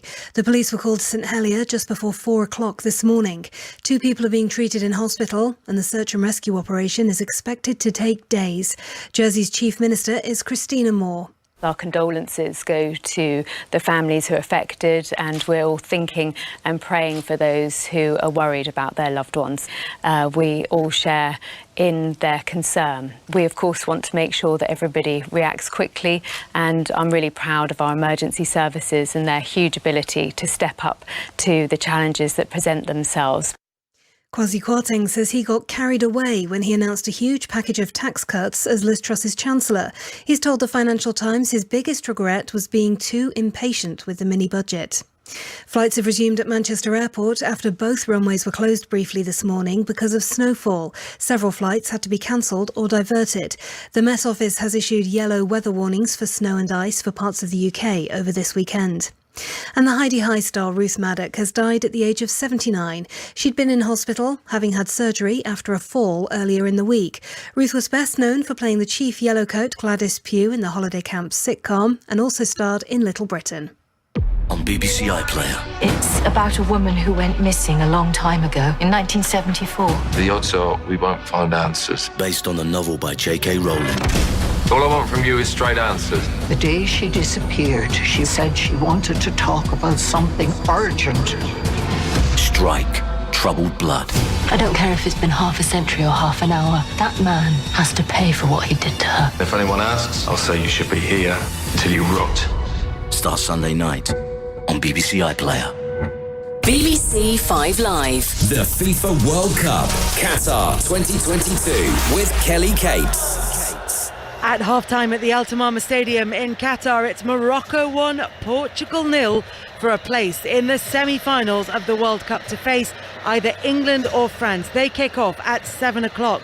Meantime, the half-time whistles have been going off all around the country in the EFL games, including Sheffield United against Huddersfield. Lee Blakeman. And Sheffield United lead Huddersfield 1-0 at the break. The only annoying thing for the home team is that they don't lead by more here. Billy Sharp's chip goal is what separates the two teams, but McAtee has gone close twice. Illiman and Dye, just back from the World Cup, got the assist for the goal. He's had a shot deflected wide as well, and Norwood has fired over too. Paul Heckingbottom's side currently joint top as things stand. Huddersfield down the other end, offering very, very little. Half-time, Sheffield United 1, Huddersfield Town 0. Thank you, Lee. At Swansea against Norwich, it's Chris Coles. Swansea 0, Norwich 1. Teemu Pukki's early goal found himself clean through inside 14 seconds, denied by Stephen Bender in the Swansea goal, but from the resulting corner, Swansea left Pukki all alone for the second time in the opening minute. Not the wisest move, and he finished from close range. Swansea, well, they've Swansea'd their way through the first half. Loads of possession, the odd moment of jeopardy when goalkeeper and defence play five-a-side in their own box, but it's not leading to a great deal. Joel Piro's close-range shot well blocked. Jamie Patterson with an outside-the-foot shot on an angle comfortably saved. And that's really about it, although Norwich didn't offer a great deal after their early goal, but it's the visitors who have the lead at the break. Swansea 0, Norwich 1. Couple of full times to bring you in the Championship as well. Blackburn beaten 4-1 at Ewood Park by Preston. Rotherham beaten 3-1 at home by Bristol City. And they're into injury time between Reading and Coventry. Reading lead that by 1-0. Half-time at Blackpool, they're 0-0 against Birmingham. Middlesbrough drawing 1-1 with Luton. It's Millwall 1, Wigan 1 and Stoke 2-1 up against Cardiff. Into League One in the early kickoffs, Ipswich beat Peterborough 2-1. Shrewsbury 3-2 winners against Bolton. That one a stoppage time winner for Shrewsbury. Burton and Derby has gone into injury time. It's currently 1-1 in that game. Forest Green, same kick-off time, so they're due to finish any time now. They are leading 1-0 against Cheltenham. Bristol Rovers 0, Port Vale 0, Cambridge 0, Plymouth 0, Exeter 0, Sheffield Wednesday 0, Lincoln 0, Wickham 0, and MK Dons 0, Fleetwood 0. In League Two, just a couple of half-times to bring you a lot of postponements there. Grimsby 1-0 up against Tranmere. Newport against Doncaster is goalless. And Stevenage 0-0 against Mansfield. Sutton against Colchester. A lot of time added at half-time. So the half-time whistle not gone there, but Sutton are leading by 1-0. And it's Swindon 0, Wimbledon 0. So just over 3 hours to go until England take on France in their World Cup quarter-final. Today's meeting will be the first time they've met in the World Cup for 40 years, and it's such a huge moment for both teams as they aim to reach successive World Cup semi-finals. Here's Gareth Southgate's thoughts. To be honest, we're preparing for it like every game we prepare for. Of course, we're one step further in the tournament and we're playing an opponent with increased quality, so we can't be naive about how we prepare. You've got to make the players aware of specific challenges they'll face in any game, and of course this opponent has a couple of individuals that you can quite clearly identify where their strengths are. But in terms of the preparation for the game, it's been a normal week for us. And just a thought, I mean, it is 40 years, it's over 40 years since you raced home from school for that England-France match. You know, that's very sad news, John. You weren't the only one though, Gareth, I have to say. But, you know, when you think about that now, you know, this is a match that now in 2022, kids are going to be making sure they're in place of. And for you, the career that you've had in football, you know, is this right up there? I mean, as one of the biggest challenges that you've faced, player, manager, whatever it is. Well, only because it's the next one. So the next one is always the biggest, because at these moments you can't be comparing it to historic games, but you know, a quarter-final can't be as big as a semi-final was, or first Euros final for ever. So you know, we've been in big matches, we've managed big matches, and tomorrow is the biggest because it's the next one. Simple as that. Because you have to constantly deliver, and that's where our focus is. We're excited by the challenge. We've got great belief in the group of players, and we have to go and deliver now on the pitch. That was Gareth Southgate talking to John Murray, and that game between England and France kicks off at 7 o'clock. As things stand, the winner of England against France will be playing Morocco, but they lead Portugal by a goal to nil, and there are still 45 minutes left to play. Elsewhere today, Pakistan suffered a big batting collapse on day 2 of the second test against England in Multan. They lost 8 wickets for 60 runs. They finished on 202 all out, and then England replied with 202 for 5 in their second innings. England now lead by 281. Lots more about today's play by listening to the latest TMS podcast, and of course that is available to download right now at BBC Sounds. Alistair Bruce Ball and Pat Nevin are your commentary team here at the Altamama Stadium. Pat, you said at half-time you expect more from Portugal in the second half. Yeah. What can they do to try and break Morocco down? I think there's a geezer on the bench. It might be tempted to use. Do you think it's time to introduce Ronaldo? It's getting close. It's getting close. If you need to get back into this game, you'll give it maximum 10 minutes, 15 minutes, and then you've got to go. If you can't go out of the World Cup and not bring him on and take some sort of chance, you might adapt the game, and you might adapt the system, the technique, tactics, everything. But Cristiano Ronaldo beats all of that. You've got to use him at some point. I also think, Kelly, Portugal need to calm down a bit. Bruno Fernandes, I mean, he was close to the point of shoving the ref there at the end of the first half, which obviously would be a red card. He's still at it now, but I really think Fernando Santos has got to have a word and make sure, you know, I mean, obviously what they were doing, Pat, in the first half wasn't quite working, but don't lose your head. There's plenty of time. I agree with you. I don't actually think they were holding their heads well. And looking at this referee and watching him so far, it'll have the opposite effect that they think it's going to have with them. He's one of those ones where I say, no, I'm cool, I'm in charge, and if you moan at me, I'll just probably go further against you. So I think that's counterproductive what they're trying to do just now. They've got to just get their heads down, realise they're a good team, and get on the ball and do what they've been good at, and particularly what they were good at against the Swiss. We're still at the point, Kelly. The only goal scored against Morocco in this tournament so far has been an own goal. It's remarkable, as they have defended incredibly well at this tournament, and that's two of the regular back four missing in this game as well. They are incredibly resilient, and they are incredibly difficult to get past. That's what Portugal are going to have to do in the second half if they want to stay in this tournament. They're losing 1-0 as we head into the second half. Just to bring you the half-time score from the rugby, it's Gloucester 5, Bordeaux 17. So Portugal have been out on the pitch for a good few minutes. They've been passing the ball between themselves just to keep themselves warm heading into the second half. But now Morocco are out, and the second half is about to get underway with Pat Nevin and Alistair Bruce Ball. Morocco 45 minutes away from achieving something truly momentous. If you look at their World Cup record before they came into this tournament, they had played 16 World Cup games and won 2 of them.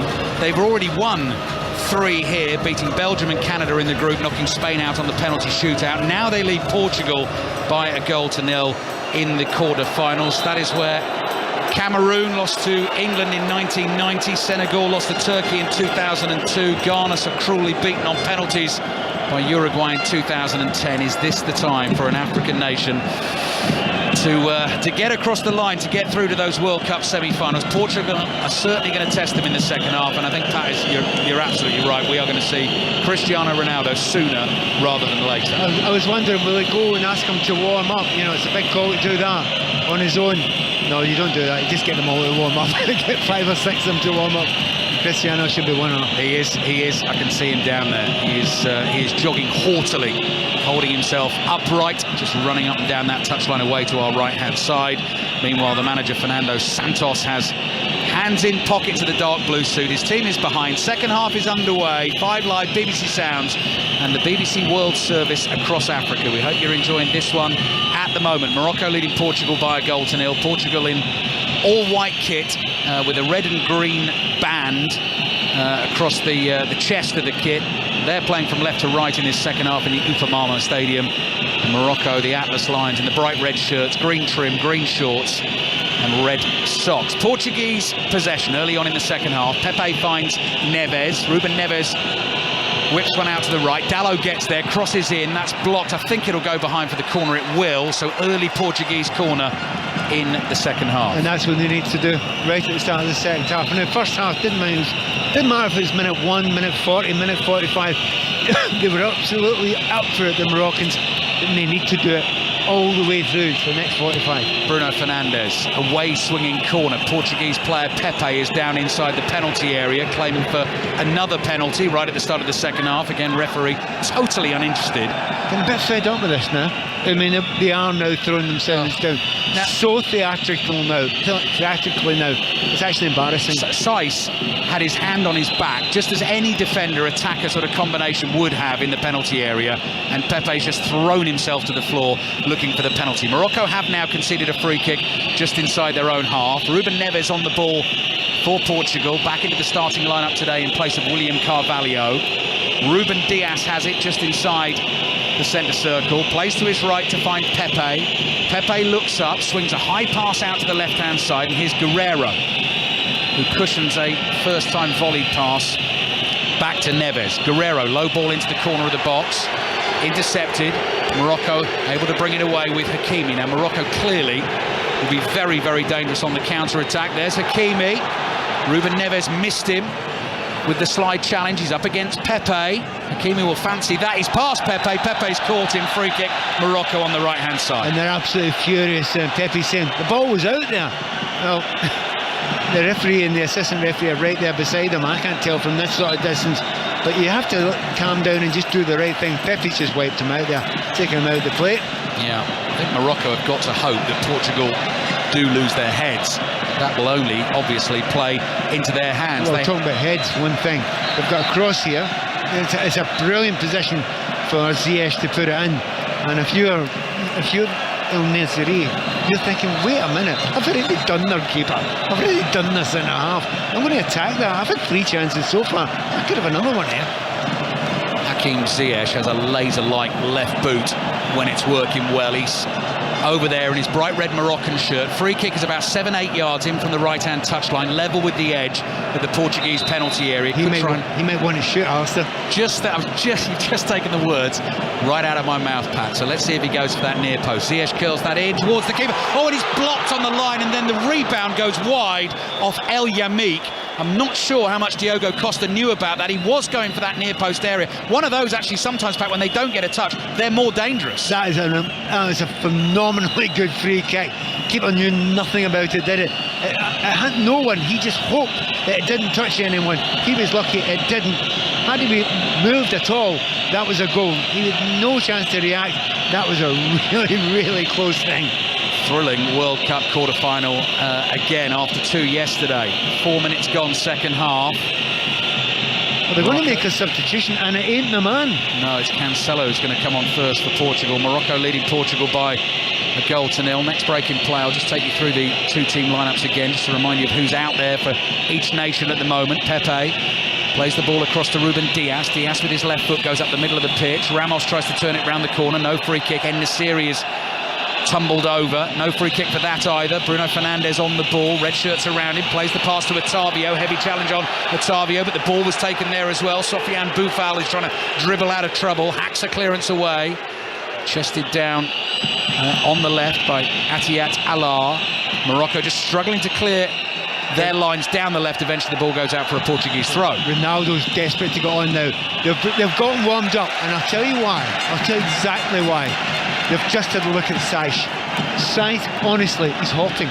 he's close to hopping rather than running just now. And you can see Ronaldo's eyes lit up. It's almost as if he said, I'm coming on now. I don't care what you're saying, Gaffer. I am coming on now. And that makes perfect sense. He can see a weakness. And if anyone can see a weakness more than him, I don't know him. He's coming on as soon as he can. There he is. And he'll go straight up against Saich.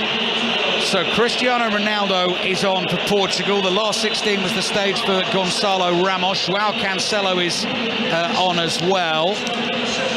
Who were the two players that came off there? Ruben Neves and Guerreiro. And Rafael Guerreiro, the left wing-back. So João Cancelo into left wing-back. Gonçalo Ramos, the 21-year-old, stays out there. Cristiano Ronaldo, the centre-forward, the main man, playing this 5th and final World Cup, and immediately he's onto the ball. And you can hear the excitement from plenty of the fans inside this stadium. Gets a cross into the far post. Bono backpedaling. He's able to make the catch with both hands. Better already. You know, he gets the ball. He looks lively. He looks up for it. There's certainly no problem with his attitude here. He wants to go and be the difference. He wants to be the star. He always wants to be the star. But he could save Portugal here. And there's no one more likely to do it. Sofiane Boufal has hurt himself. He's leapt athletically to win a header. He's landed heavily on his back. Pepe's complaining that he's faking it. I don't think he is. That was a heavy fall. No, he's not.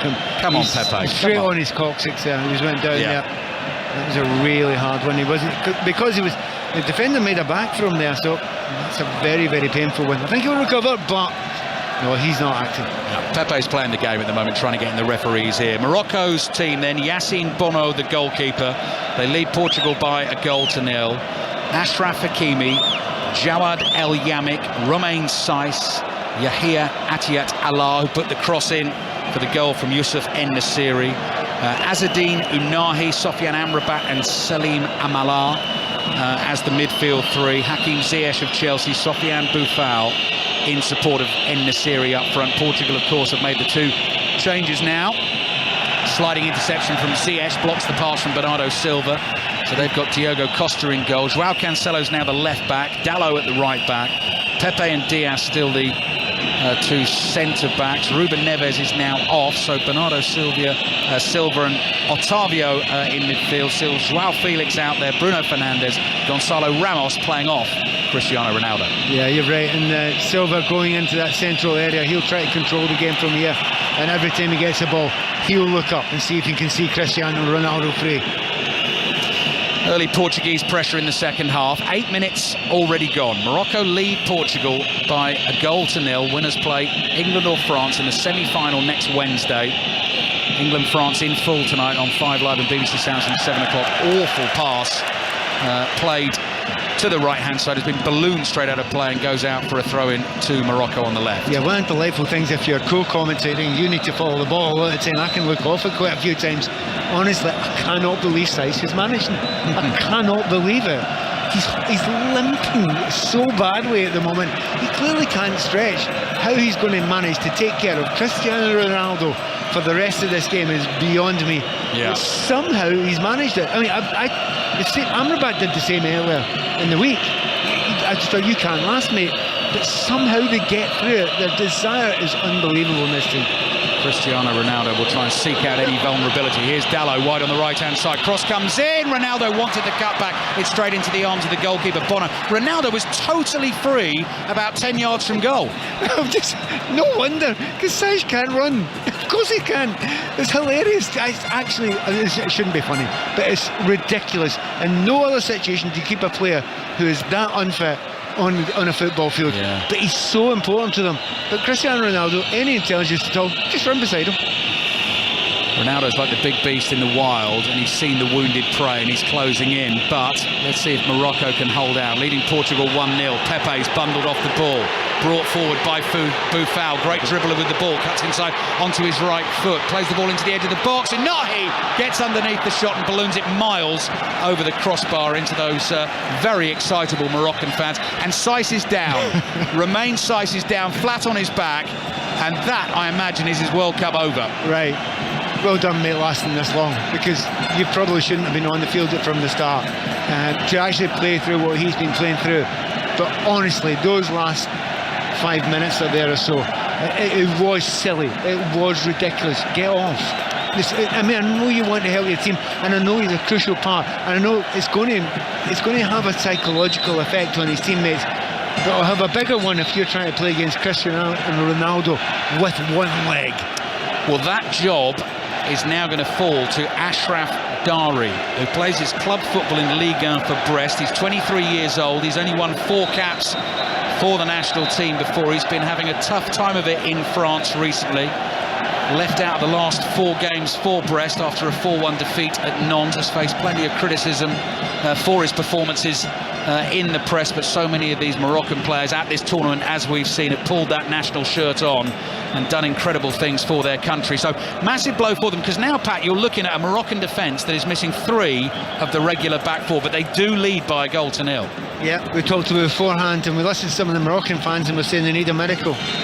They need about 6 miracles. They're getting them at the moment, and it's, you know, the ones that have, you know, played out of their skin so far. I mean, I'd watched El Yameik in the previous game, and I thought, look, there's a weakness there, there's a problem player there. But he's been absolutely superb in this game. He's got away with it a few times, but he's been absolutely superb. But at this point in time, you might think eventually they're going to have to sit back a bit and give a little bit of help from the midfield. Sympathetic applause for Romain Saïss, who's on his back, on a stretcher, grimacing in pain as he is taken off the field. He leaves his team, the captain, leaves the field with his team leading by a goal to 0, and he gets a massive vote of thanks from his manager for the job he's done. So it's a squad game, perhaps someone else has got to step up now. Yeah, you know, a whole new defence. A big player is going to have to be Amrabat here. Amrabat's going to have to sit much deeper in front of the 2 central defenders and cut some of the, you know, the play that's going to be played in there. Once again, Ronaldo looking lively, trying to get behind. Ball from Bruno Fernandes, Otavio turning, gets the cross into the box, header is wide. Good chance created. That was Gonzalo Ramos in the middle this time. Planted the header well, but didn't test Bono. Goal kick for Morocco. Looks different now, doesn't it? They just want to put the ball in the box. They know that Saïss isn't there. They know that there will be gaps there. The quality's not quite the same in that defensive area. They've got 2 strikers up there as well.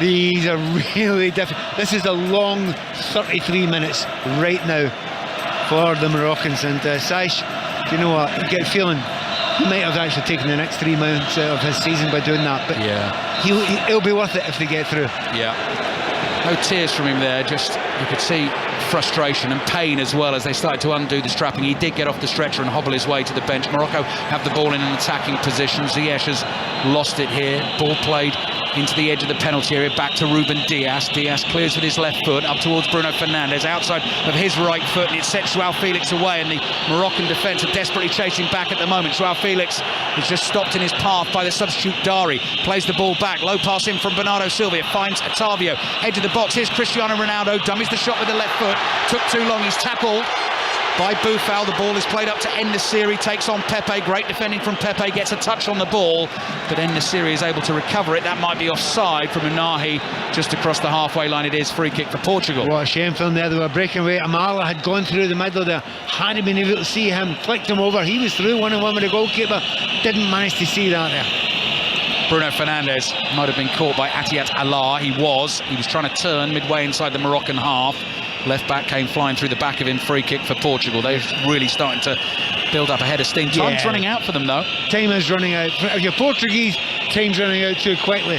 If you're Moroccan, it's taken an eternity just now, and it feels forever. And 30 minutes plus the injury time is a long time with only 1 goal. Bruno Fernandes with the free kick into the edge of the penalty area. That is headed away. Bernardo Silva stretches. Ziyech tries to tackle him. Ball loose inside the Moroccan half. Little back heel from Hakimi. Passed out to the right-hand side. Ball is given away again by Morocco, so it's going to come back at them. And Bernardo Silva inside the centre circle, just inside that Moroccan half. Stoke 2, Cardiff 2, latest in the Championship. We'll keep you across those goals as they go in. Bruno Fernandes curling pass down the right. Nice first touch from Dalot. Takes him away from Boufal. Little drag back from Dalot. Plays back to Bruno Fernandes. He tries to open it up to the left-hand side. Pings that ball all the way across to Joao Cancelo. 1-on-1 with Ziyech. Wide on the left, ball infield to Bernardo Silva, his Manchester City teammate, across to Otavio, little dink pass into the box. Joao Felix jumps, heads the ball straight up in the air, it bounces down by the byline. Hakimi clears it on the turn. Incessant pressure from Portugal at the moment. Half an hour to play, Morocco half an hour away from a World Cup semi-final against England or France, but goodness me, they're going to have some defending to do here. Otavio up towards Ronaldo, turns, flicks a pass out to Dalot. Dalot on the dribble, little step over. Good defending from Atiat Allah, gets his body in the way and manages to see that ball behind for the goal kick to Morocco. Done well, hasn't he? Really well. Considering this is the stand-in left back, he's had a super game there defensively. Very, very good against a good player and kept calm and managed to get the goal kick. A little chance for Morocco to calm down a little bit. But it's a lot. Watching the game last night, it was incredible to see what the Dutch done in the end. They went long, they lumped it. You look at what Portugal got on the pitch. They're going to have to do it at some point, aren't they? Gonzalo Ramos, Cristiano Ronaldo, both out there now. Atmosphere is something that could well see Morocco home. The fans have realised that they are needed more than ever during this tournament. Noise levels have gone up, scarves and flags being waved. Morocco have given the ball away. They lead Portugal by 1-0. 5 Live BBC Sounds, and I'm sure plenty of nervous listeners on the BBC World Service across Africa this afternoon. Otavio, lovely straight pass to Ronaldo, wide to Bruno Fernandes. Cross comes in, skidding across that Moroccan penalty area. No one in a white shirt can get on the end of it, goes behind for another goal kick. Well, first of all, well done, Dari. You know, he's not had a lot to do so far, but he had to mark at the back post there, and he made sure he got in front of the striker, chasing in there. So he had to do that, but he'll have to do that time and time and time again there, because Ronaldo looks like a young Ronaldo out there. He's so full of energy. He's chasing every single ball. Means everything to Portugal, means everything to him as well. 5th and final World Cup, wants to try and get his hands on the biggest prize of all, which is exactly what Lionel Messi is trying to do in this tournament, in what we think will be his last World Cup as well. Cristiano Ronaldo and Portugal in danger of going out at the moment. We're into the last half hour of the game. Here they come again. Joao Cancelo picks up the pace, goes running down the inside left channel, and he's chased by Ziyech. Flicks a little pass to Ronaldo, couldn't get it back to Cancelo. Last touch came off a Moroccan player. Throw in for Portugal, wide on the left. And the difficulty they've got, there's no getting out just now. There's nobody up the field. Everyone's packed in that defensive line now. There's 10 red shirts going to try and keep this ball out. Yassine Bono, the goalkeeper, could be absolutely crucial for Morocco here, as well as his back line. Ziyech has lost it. Bernardo Silva quickly turns, sprints to the edge of the box, plays it in. Bruno Fernandes hits the shot, gets underneath it, goes swerving over the bar. Another goal kick for Morocco, and Pepe throws himself on the floor in frustration. It's one of those nightmares. You do absolutely everything. You get lots and lots of shots, you get chances, but nothing seems to go right there. He's hit that beautifully. When it's left his foot, he thinks that's in. He absolutely is convinced that is in. At the moment, we've got a little bit of a stop, and there's going to be a couple of changes. No surprises. The Moroccans are going to try and make a couple of changes now. They need all the energy and all the legs they can possibly use in this game. One of the players coming on is defender Badr Benoun. He made a very brief substitute appearance, came on and then missed his penalty, didn't he, Pat, against Spain? Yeah, I'm not surprised at all. I wonder if they're tempted to go for a back five now. There must be a temptation to go for a back five. If you do that, you think, right, okay, we're not going to get out of here. We're under massive pressure. Look, we need bodies in there, and I wouldn't be surprised if they go for that. Salim Amala is one to come off. The other player coming off is the goal scorer. Certainly his number went up. Yes, it is Yusuf En-Nesyri. Now he will be replaced by Walid Shadira. And I think it's fair to say, isn't it, Pat, because I did watch highlights of the game, you have a very willing runner in Shadira. You don't have the quality of En-Nesyri, do you, in terms of footballing skills? Back in the day, they've been called a lump. He's not. He loves chasing, and you absolutely, every bit of him will give you everything he's got. He's not the most skillful player, but it doesn't matter. You actually need two players to stay with him, and he will put himself about. And do you know what? He would be a great player to play alongside, because things will come off him all the time. 25 minutes to play. Morocco 25 minutes away from the semi-finals of the World Cup. Here's Ronaldo trying to trick his way through challenges. Tripped over. Free kick for Portugal midway inside the Moroccan half. Bruno Fernandes stands over the ball, ready to take, sends Otavio away. Ruben Dias and Pepe have both gone forward. There's a real aerial threat now about Portugal. Pepe, Dias, Ronaldo and the 21-year-old Gonçalo Ramos still out there trying to find this equaliser. Bruno Fernandes goes short, gets it straight back from Otavio, then completely miscues his pass, gives Morocco a chance to come away with the ball on the counter. Hakimi gets the ball caught between his feet. Bernardo Silva just pokes it down the line to Pepe. Pepe is tackled, loses his balance, does well to win the ball back for Portugal. And Bernardo Silva whips it across low to Ruben Dias. This is going to be a very nervy 25 minutes for these Moroccan fans and any Morocco fans listening to us around the world. England-France full commentary on the way. Kick-off 7 o'clock this evening. Forgot about that. There's a decent game coming on after this. I think we'll have a few listeners for that one tonight. Ronaldo chasing a ball into the Moroccan penalty area. El Yamik is across to cover it in his bright orange boots. Always got a step over in him as well, and a little ball with the outside of his right foot. Unahi dribbling, runs out of space, throw in Portugal. Yeah, he's got a step over, was telegraphed, but it worked and he got away with it. But he's got lots of help back now. They have got that 3 at the back. It's exactly what I thought they would do. Well, it's not 3 at the back. I'll rephrase that. They'll get 5 at the back, and they're not going to let those wing backs go forward there at all now. 5 at the back. They've got Amrabat in front of them. They're just going to try and hang on now. This is all about a committed, disciplined, brave defensive rearguard at the moment from Morocco. They've won a throw in their right back position. 2 more changes coming for Portugal. Vitinha is one of them, and Rafael Leao is the other one. Yeah, Leao come in. It wasn't a bad goal he came on and scored, was it? Against Switzerland. Absolutely superb. Another free kick conceded by Morocco. Otavio goes down, this one about 15 yards inside the Moroccan half. Ruben Dias is just encouraged to bring the ball a little further forward by Bruno Fernandes. We're now midway through this second half. Argentina-Croatia in the first semi-final on Tuesday. At the moment it will be Morocco against one of England or France. Cancelo's cross into the penalty area, headed away. Brought down on his right thigh by Bruno Fernandes. Low pass rolled across to Dalot. Dalot plays back to the halfway line. Here's Otavio. Otavio looks to his left and sees Bernardo Silva there. White shirts making runs on the edge of the box, but at the moment Cancelo has the ball at his feet over on the left. Back to Bernardo Silva, quickly here to Otavio, who's sitting deep but now bringing the ball forward. Midway inside that Moroccan half. Good first touch from Bruno Fernandes. Comes in field, outside of his right foot, just beyond.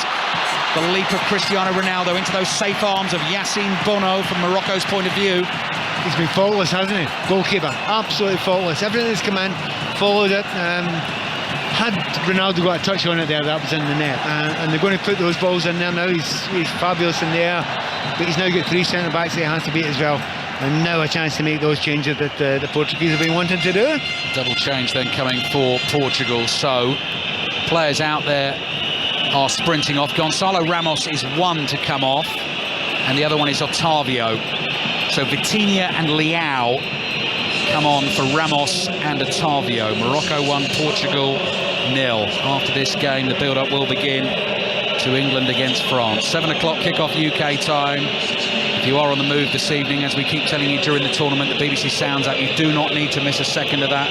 Mark Chapman with the team inside the stadium, John Murray with your commentary, Rob Green, Micah Richards and Juliet Farrington will be pitchside. Do not miss that. Winners of that one at the moment will be facing Morocco. They lead Portugal by 1-0. Portugal passing it around in front of the red shirts, jam-packed inside the Moroccan half. The ball is beyond Ronaldo. It's played back to goalkeeper Bono. Puts it onto his left foot. This time he's happy to thump that long down the middle of the pitch. Dias jumps to win a header. Shadira will battle for that.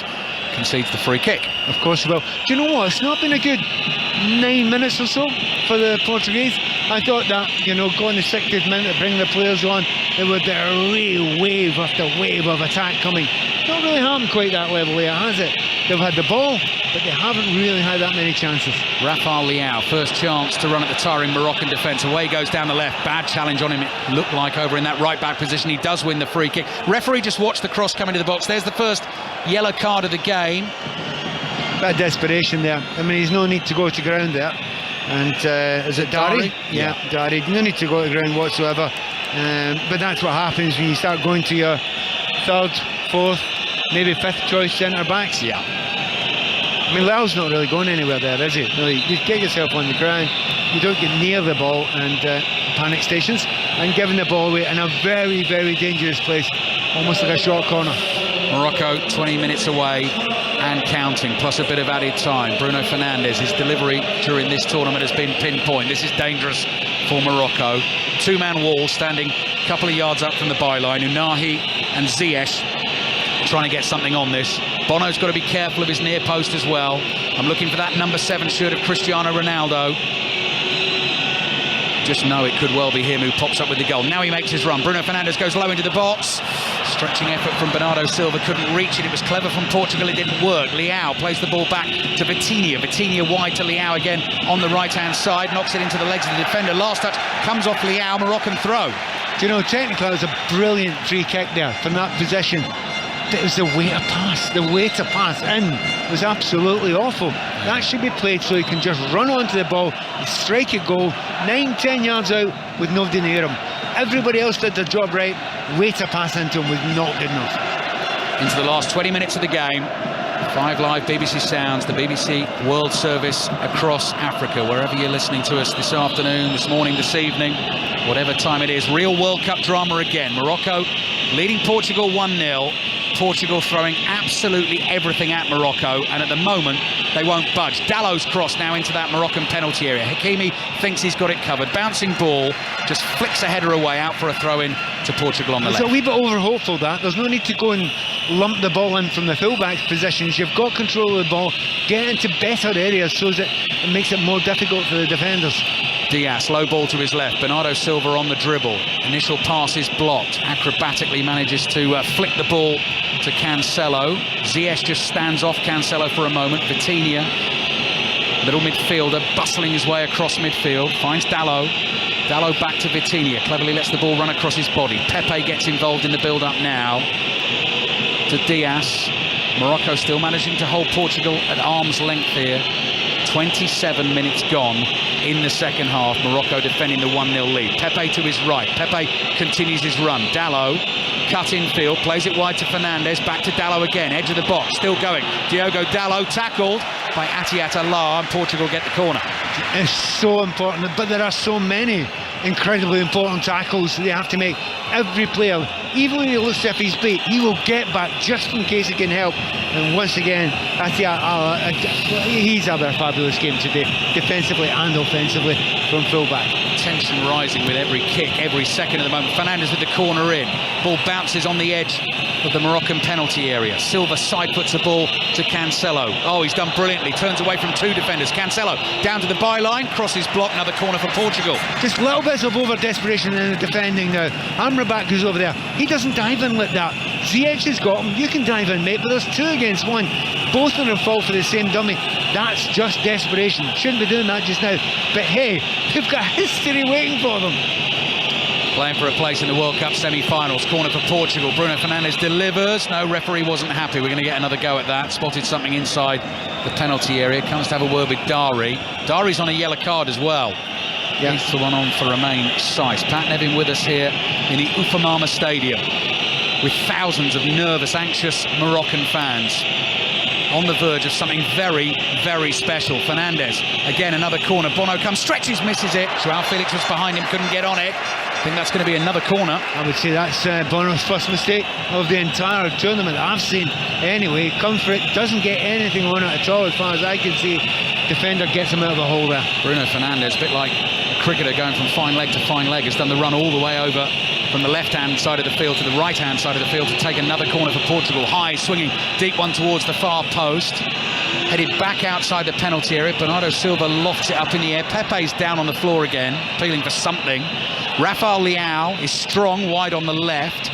So much pace on that ball back to Cancelo, couldn't really control it. Portugal have kept it in play, but Morocco get a challenge in. Here's Ziyech, plays down the right-hand side. Can they find something on the counter? Shadira plays the ball to his right-hand side. Now the floated ball through the middle for Unahi. Bounces once in front of him. Loads of Portuguese players around him. Flicks the ball infield. Shadira, couple of touches, gets away from him, and it runs away for a goal kick to Portugal. Whoa. They're not stopping, are they? I mean, the Cobra analogy again. They soak it up, and then bang, they're up there. There's 4 of them there. They've got the fullbacks, both of the fullbacks flying up there. They're 1-0 up. They should be exhausted. They shouldn't be able to do this just now. But when they break, they are so dangerous, the Moroccans. 22nd World Cup, the tournament started in 1930.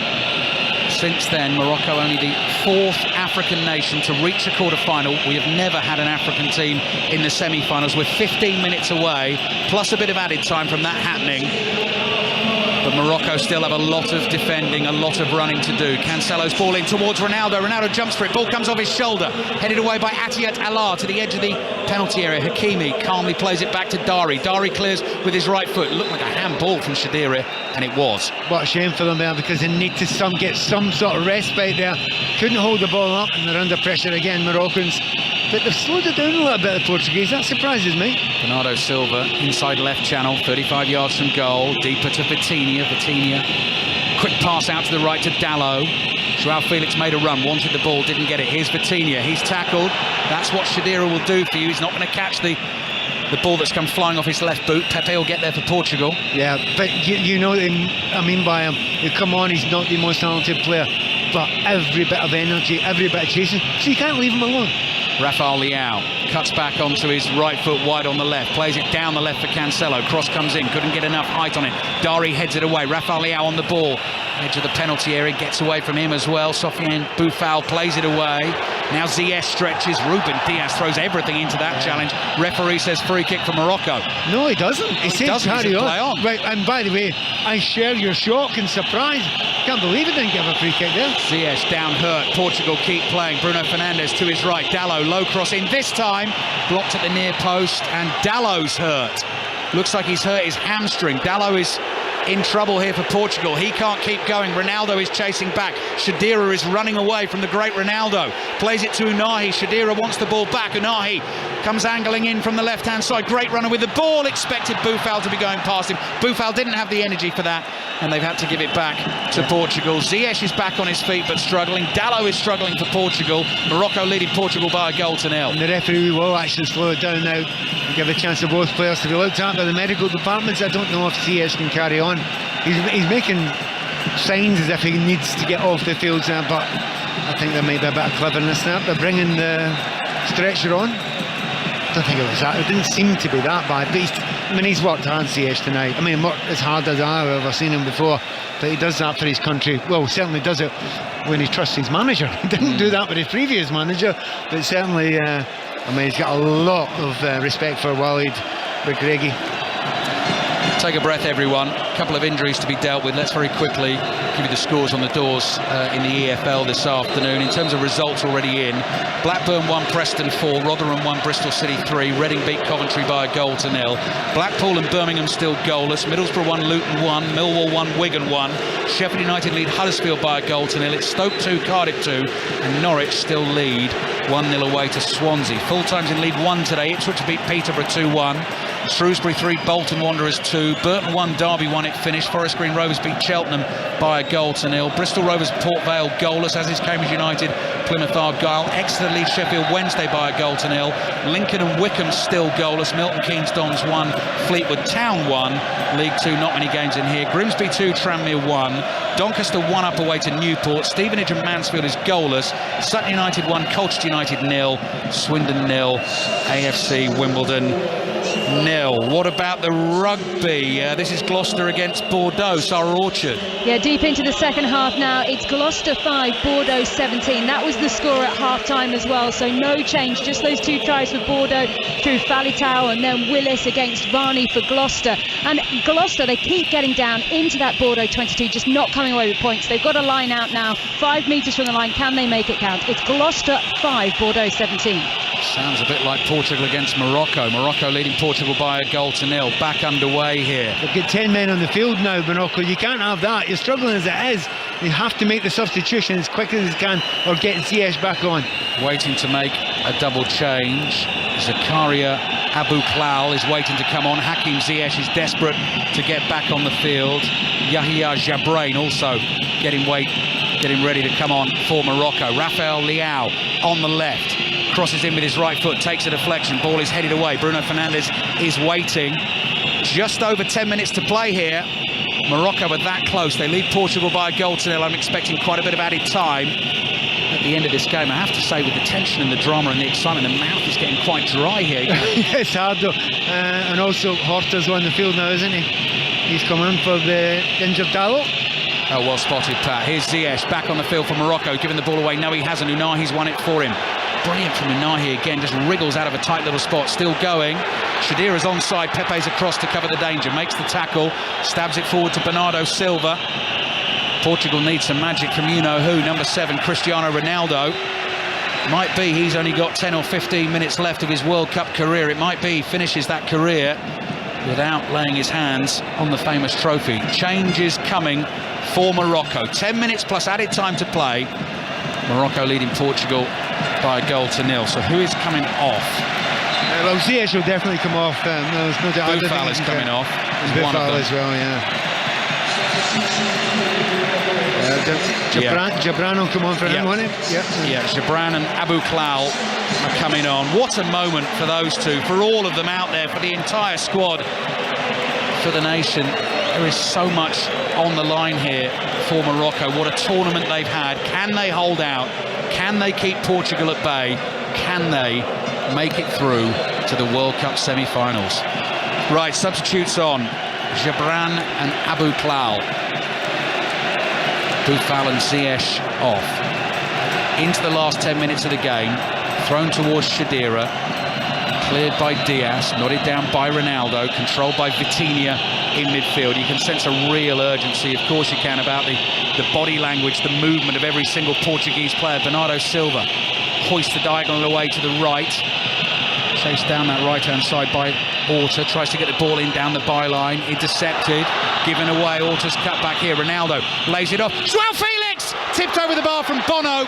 Threw himself to his right. Sweetly struck by João Felix. And Morocco's goalkeeper does it again. They do a wee bit more than that to beat Bono. It's a good hit there. And he's made it look as good as he possibly can. But that's a super save, isn't it? It's going towards the top corner. Watched it all the way. Flicked it over the top. Nice save for the cameras, but so what? 2 balls on the field. Referee boots one of them off. Corner for Portugal. 8 minutes to go. Trailing 1-0. Bruno Fernandes curls it in. Bono decides to punch. Double-fisted punch away. Morocco then get a second boot on the ball. Unahi tries to backheel it back into play. Throw in for Portugal on the right. They're going to take every single restart as quickly as they can. They put 6 past Switzerland in their last game. They cannot find a way through against Morocco. They're going to keep trying. Here's Cancelo. Plays the ball to his right to Vitinha. Portuguese substitutes now are not on the bench. They're not warming up. They are just standing there right on the edge of the pitch, gripped by the drama. Vitinha's on the ball inside the Moroccan half. It's been so difficult to break Morocco down in this tournament. Shadira bumps into João Felix. Free kick for Portugal, about 30 yards from goal. Clever. He knows João Felix. He knows exactly what he's doing, and he knows the player that he's playing against there. And he knows he's going to kind of build in a china shop. He's going to try and get as close as possible. Just puts his body in the way, gets a free kick in an incredibly dangerous position. A little bit far out for a shot, unless your name's Cristiano Ronaldo. But Ronaldo, he was sent away, Pat. He was sent away into the box. Bruno Fernandes, hands on hips. Willie. Let's see. Bruno Fernandes. Oh, goes for the low slider like the Netherlands did the other night. Couldn't find João Felix. Unahi thought he was tripped. Free kick, Morocco. But that's poor, isn't it? That's really poor. I mean, hey, you're right. The free kick the other night was absolutely amazing by the Dutch. But you need to actually get it past the wall first, don't you? So, Tuesday's semi-final, Argentina against Croatia. At the moment, Wednesday's semi-final will be Morocco against England or France. They meet tonight. Full commentary 5 Live and BBC Sounds from 7 o'clock. Well, you don't actually need an orchestrator to get these fans going now. They know that they're beginning to think it might happen, aren't they? Portugal nearly gave the ball away in a very dangerous position. They've managed to get it to Vitinha, chased by 2 Moroccan players. He's had his heels clipped. Takes the free kick. Plays it to Ruben Diaz. 5.5 minutes plus added time remaining. There's a madness going out there just now. Hakimi is right back. He's played centre forward for the past 5 minutes or so. He wants to get another goal. He wants to push forward. He wants to try and get his team on the ball so that they don't have to put up with this pressure all the way to the end of this game. World Cup history so close for Morocco. Bernardo Silva sees Leao in a bit of space on the left. Early cross from him. Amrabat gets his foot on it and clears. Amrabat just swings the right foot and it clears again. Throw in for Portugal on the left, just inside the Moroccan half. It's one of the few teams that have just launched it. Generally, when they get the ball, they try and play it out from the back. And that's a really important thing when you're under pressure to do that, just to kill some of the time, the Moroccans. Morocco 1, Portugal 0. We're now into the 86th minute of this game. Ruben Dias with the ball at his feet, looking for someone to make a run, to do something for Portugal. Pepe plays to his left. Vitinha is the man in the middle, trying to make it tick at the moment. Dias, short ball to Bernardo Silva. Cross comes in just beyond Ronaldo. Atiat Allah lets it run across his body. Bruno Fernandes tries to win a corner, knocks it into the shins of the left back, wins a throw instead. Yeah, good ball in there. He just thought Ronaldo might get to it. Everything's just in a half a yard ahead of him, or a half a yard above him. Bruno Fernandes, another cross, skiddy one, awkward one. Diving header away. Portugal appealing for a handball. Referee says he saw it. It's gone behind for a corner.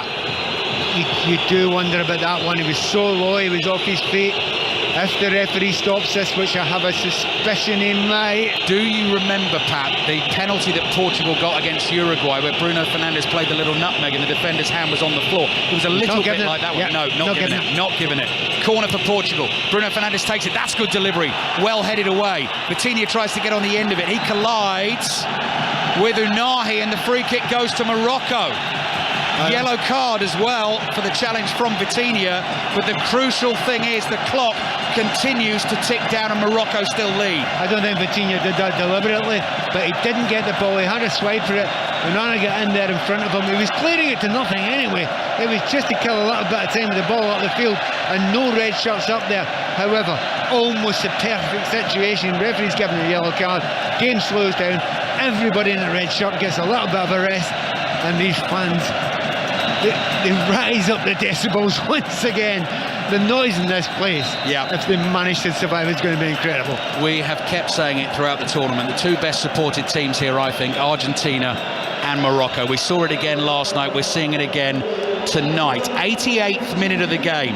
Morocco 1, Portugal 0. Now it's the Moroccan substitutes who are out, arms around each other's shoulders, hoping, praying that they're going to be able to explode with joy and run onto the field shortly and celebrate a place in the semi-finals of the World Cup. Portugal have it deep inside their own half, not been able to find a way past Bono as yet. Cristiano Ronaldo is out there, hoping the moment will come for him to do what he's done so many times in his career. High lofted ball took a deflection. Ronaldo jumps, tries to win the flick on, and the ball falls at the feet of Ruben Dias. Morocco have everyone behind it. Bernardo Silva to his right to Pepe. Just tireless defending and running and energy from the Moroccan team. Vitinha, inside right channel, spins, plays the ball across the Moroccan half. 89th minute of the game.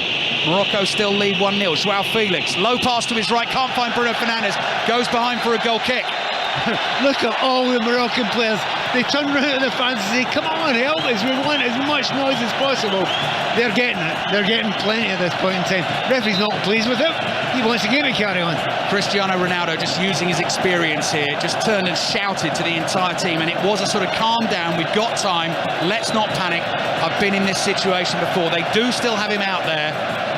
Do you know what? There's got to be, I mean, 6 or 7 minutes you would expect. Easily. Yeah. Maybe even more than that because of the injuries. There's been a whole bunch of substitutions as well. Yeah. Ronaldo's right. He still has a big part to play at the end of this game. Ruben Dias in the right back position, challenged by Abu Klau. Throw in goes Portugal's way, but it's not where they want it to be. 90 minutes played into the 90th minute of the game. Morocco lead Portugal by 1-0, trying to become the first African nation ever to reach the semi-finals of the World Cup by beating a European nation to do it as well. 11 previous knockout ties in World Cup history, 9 won by the European teams against African teams, only 2 won by the African teams. They are that close. Here's Leao. in his bright white Portuguese shirt on the left. Hulking figure, runs forward, lays the ball off. Cross from Cancelo into the box, headed away by El Yami. Comes off the back of Bruno Fernandes. Joao Felix is there, and that's a silly challenge, I think. No. Amrabat, I thought, nudged him over. Amrabat's still got energy here. That looks like a good pass. The flag stays down. Shadira's onside, got a lot to do. And Nahi on his inside. Still Shadira drags the shot badly wide. Goal kick for Portugal, offside flag went up. Well, first of all, I knew it was going to be offside. And secondary, I don't think he's got what it's got what it takes to go and beat two players and score in, but he runs down the clock. Right, free kick taken, added time, 8 minutes of it. Ronaldo on the run, Bruno Fernandes pass, Ronaldo shot, Bono saves. Ronaldo goes for the rebound, can't get there. You knew he would have a chance. You knew it wasn't a great chance, but he goes down the right-hand side. That was Ronaldo of old, wasn't it? Hammers in there, doesn't take any touch before he just turns, hits it, gets it on target, but not enough pace and not in the corner. But the point he was making, Pat, was that the chance would come. Now, that is one chance. They've still got 8 minutes, a bit less, to try and do something about it. I think there'll be more. I think he'll get more. Shadira jumps, barges into Pepe. Pepe's furious. Shadira gets the yellow card. Morocco 1, Portugal 0. So far in the tournament, the only goal that Morocco have conceded was an own goal in their 2-1 win against Canada. They beat Belgium by 2-0, beat Canada by 2-1, knocked Spain out on penalties. Leao's cross into the box, again headed away and dealt with by Morocco. Cancelo lets the ball go past him, lays it off to Bernardo Silva. 1 minute of added time has already gone. Morocco 7 minutes away from the semi-finals of the World Cup. Bruno Fernandes dribbling across the face of the box, plays it to Vitinha. Vitinha, little flick ball, stood up to the right-hand side. Horta plays it down the right. Bruno Fernandes can't get there, thumps the ball into the advertising hoardings in real frustration, and Morocco will slow everything down. And you absolutely understand what the frustration there, but he can't be frustrated. Ronaldo gets the ball, puts it on the 6-yard line as if to say, come on, we've got time still. Goal kick for Morocco. Was I being told we've got team news for the England game? We don't have team news for the England game, not as yet. Of course we don't. It doesn't kick off until 10 o'clock local time. It's worth reminding you as well, though, we of course have commentary on that game. 5 Live, BBC Sounds, kicking off at 7 o'clock this evening. England against France for the right at the moment to meet Morocco in the semi-finals of the World Cup. It's going to be a red card for Shadira. Referee. He's gone in with a second challenge on Joao Felix. The referee didn't like it. 2 yellow cards in quick succession. Morocco now going to have to do this with 10 men. You know, there's nothing nasty about that. You know, he's just gone in to make a challenge, and if it's mistimed, it's so minutely mistimed. That seems a wee bit unfair. And Shakira, he's got the ball, I think. Has he? I think he's got the ball. Just makes it. But the thing is, maybe not. He's touched the toe.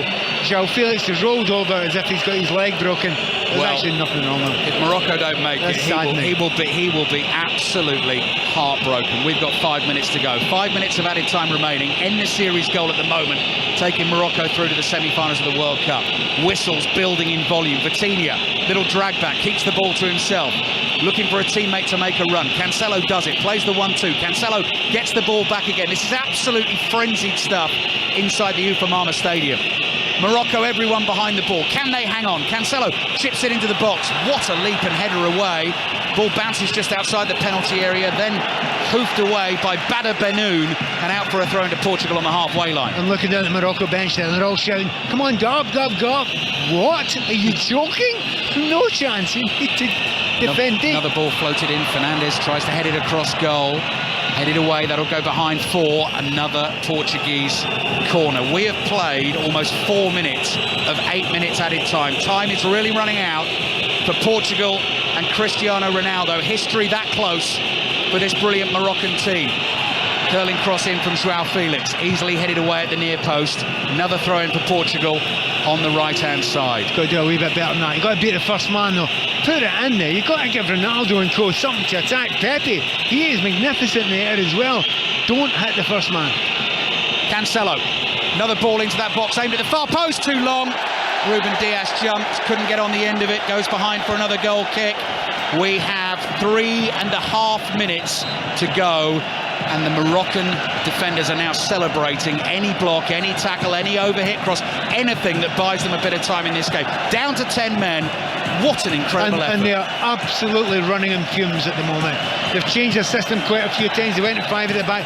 They need to try and put somebody up on point a little bit. They've moved it a little bit. As Abu Kal, he's gone up there a little bit. That's not his natural position. They have to have someone that will give them some sort of outlet, or else it'll just be wave after wave after wave for the next few minutes. Incredible drama once again. 5 Live and BBC Sounds. There's sure to be more on the way this evening. England against France in full from 7 o'clock. Morocco still lead Portugal by a goal to nil.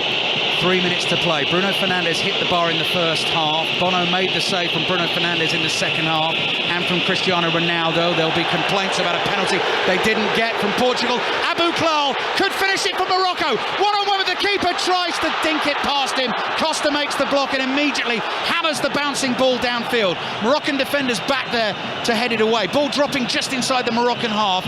Cushioned little header from Vitinha. Leao's trying to use his pace on the outside. Amrabat in his way. Great defending from Amrabat. Brings it out for Morocco. 2.5 minutes to go. He is absolutely inexhaustible. Unahi now with a curling pass down the right. Chased by, is that Hakimi going for that ball? Yeah, what's he doing there? He's a right back, but they keep on, and again, that's why you kind of love the way they play football. They're 10 men, they're exhausted, they're out on their feet, but they still find energy from somewhere to attack now and again. 2 minutes. 2 minutes remaining. Morocco 1, Portugal 0. Bruno Fernandes wide on the right. Tired cross. Joao Felix couldn't control it. Anywhere will do. Cleared away by El Yamik. He's got a little bit of cramp. He is stretching off. Throwing for Portugal on the right. Into the last 2 minutes of the game. Yeah, those players going down all over the place. Amrabat. Now you'd almost say, oh yeah, sure, you're just killing time there. But to be fair, with the effort they put on, I think they're out. They're out on their feet. Bruno Fernandes, the little clip ball back to Vitinha. One touch from him. Another cross comes in. That looks dangerous to the far post. Hakimi tries to get a stretch and a touch. Almost made contact with Leao. Got to be so careful there. 90 seconds to go. Leao's crossing looks good just beyond Ronaldo. Headed wide by Pepe at the far post. Puts his head in his hands. That might have been the chance. That might be it for Portugal. Ronaldo down on his knees in disbelief. It looked like the one. Remember the goal Pepe scored. Brilliant header against Switzerland. The ball's put in at the back post there. I mean, he's being marked, but he's got a clean header. He's got to put that on target. That is an incredible miss that he's had. 2 amazing misses in the last couple of minutes, one for either side. This stadium is bubbling and is ready to blow. Thousands and thousands of Moroccan fans just waiting for the full-time whistle. Less than a minute. Less than a minute. Well, he'll add on another minute on top of this probably. Morocco lead Portugal by a goal to nil. Bernardo Silva on the ball inside his own half. Very much last chance saloon for the Portuguese. Are Morocco really going to do this? Knock Spain and Portugal out in the knockout stages of this World Cup. Rafael Leao, long way from goal. Ball across the face of the box is cleared away. Moroccan fans just waiting. 20 seconds to go. Substitutes waiting to tear onto the pitch to celebrate as well. Still defending to do. Cancelo looks up. Long diagonal. Floated from the halfway line. But Diaz can't win the header. He wants a free kick. Hakimi is down. He's got cramp. And the referee says it's all over. The Moroccan miracle has happened. A celebration for a nation, for a continent. They are the first African team into the semi-finals of the World Cup. Yusuf in the series. First half header has done the job. Try as they might, Portugal couldn't break them down. And the Moroccans have done it. What an incredible performance. It ends in recriminations for Portugal. I can see Bruno Fernandes complaining. It's probably the last time we'll see Cristiano Ronaldo at a World Cup. It looks like he'll never get his hands on the ultimate prize. But it's not about Portugal. It's not about him. It is about Morocco and a place for them in the semi-finals of the World Cup. They've beaten Portugal by a goal to nil. An absolute staggering moment. A staggering night. Amazement from these Moroccan fans. Look, they're loving it, but they cannot believe it. The noise in this stadium is astonishing. I'm trying to think of when such a shock has happened in the World Cup. I'm going back to Korea, but they were the home nation in 2002 when they got to the semi-finals. But they deserve it. They absolutely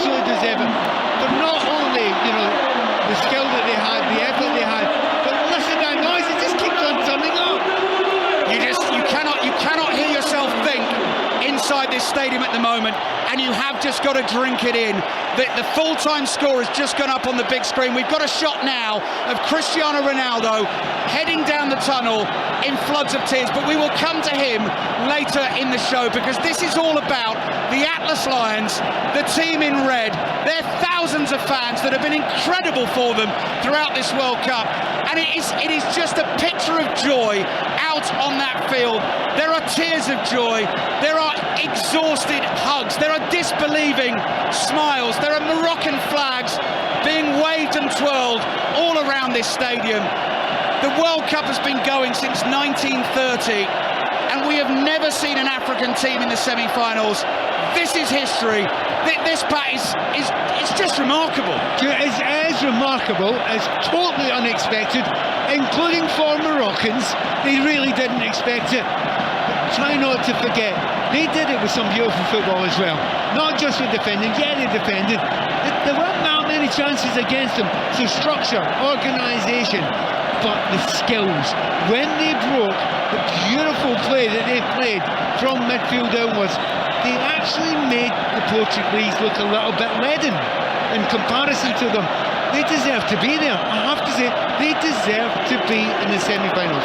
They have conceded one goal in this tournament. They are a truly remarkable team. They played a lot of this game without three of the regular back four. They played some of this game with just 10 men. They're now being handed flags by their supporters. They are dancing around with joy, and now they know that they will play one of England or France for a place in the World Cup final. And you don't think about tomorrow, right? You can't think about tomorrow too much in a moment like this. Sash ain't coming back, so he can't play. They've got a bunch of injuries.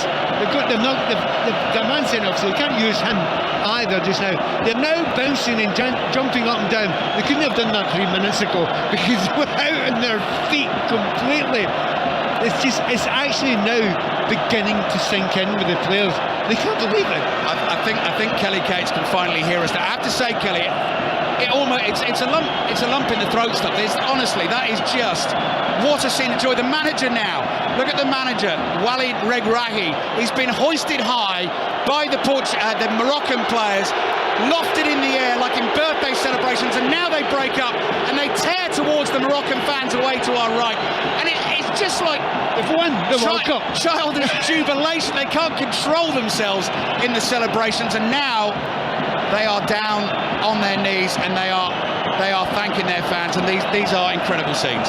And they're giving thanks to God. They're down in the prayer position and they are giving thanks to God.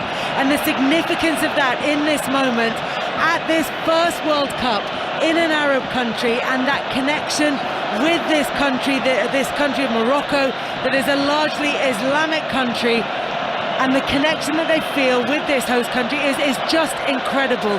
And the players give thanks to God and then rise to their feet and embrace their fans. And when you said earlier, Ali, that the players were being handed flags by fans, they were going over to the supporters and getting the flags off them. They wanted to be there, they wanted to hold the flag of Morocco, and they wanted to celebrate. Pat, you made a point at the end of the game. We've seen so many great celebrations in this World Cup. We've seen so many upsets. I think that's the first one, where the players who were celebrating weren't bouncing around at the final whistle. They were flat on the floor. They have given absolutely everything. They've given everything in something else that they didn't know they had. There was a number of players at various times. I'm watching the manager. He's gone, and I'm okay with that. He's run up the other end. He's getting every single fan going. These are brilliant moments. That's the Jurgen Klopp, isn't it? So he's throwing his right arm forward and they're cheering every time he goes for it. Now he's blowing kisses all around the stadium. He's not been manager for any more than a couple of months. 8 games. It's incredible. 8 games. How can you do this? Unbeaten, 1 goal conceded, and through to a World Cup semi-final. It is stuff of dreams. And not luck. Because it's brilliantly organised. He knows how to get the best out of players.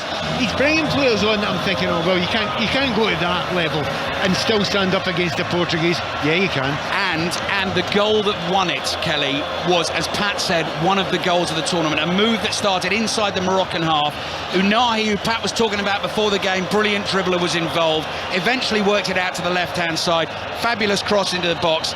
a fabulous goal to win any game of football. Very, very special. You know, I'm a wee bit saddened by one thing. I've got a flight home in the morning, and I'd love to be following. I will follow them all the way through.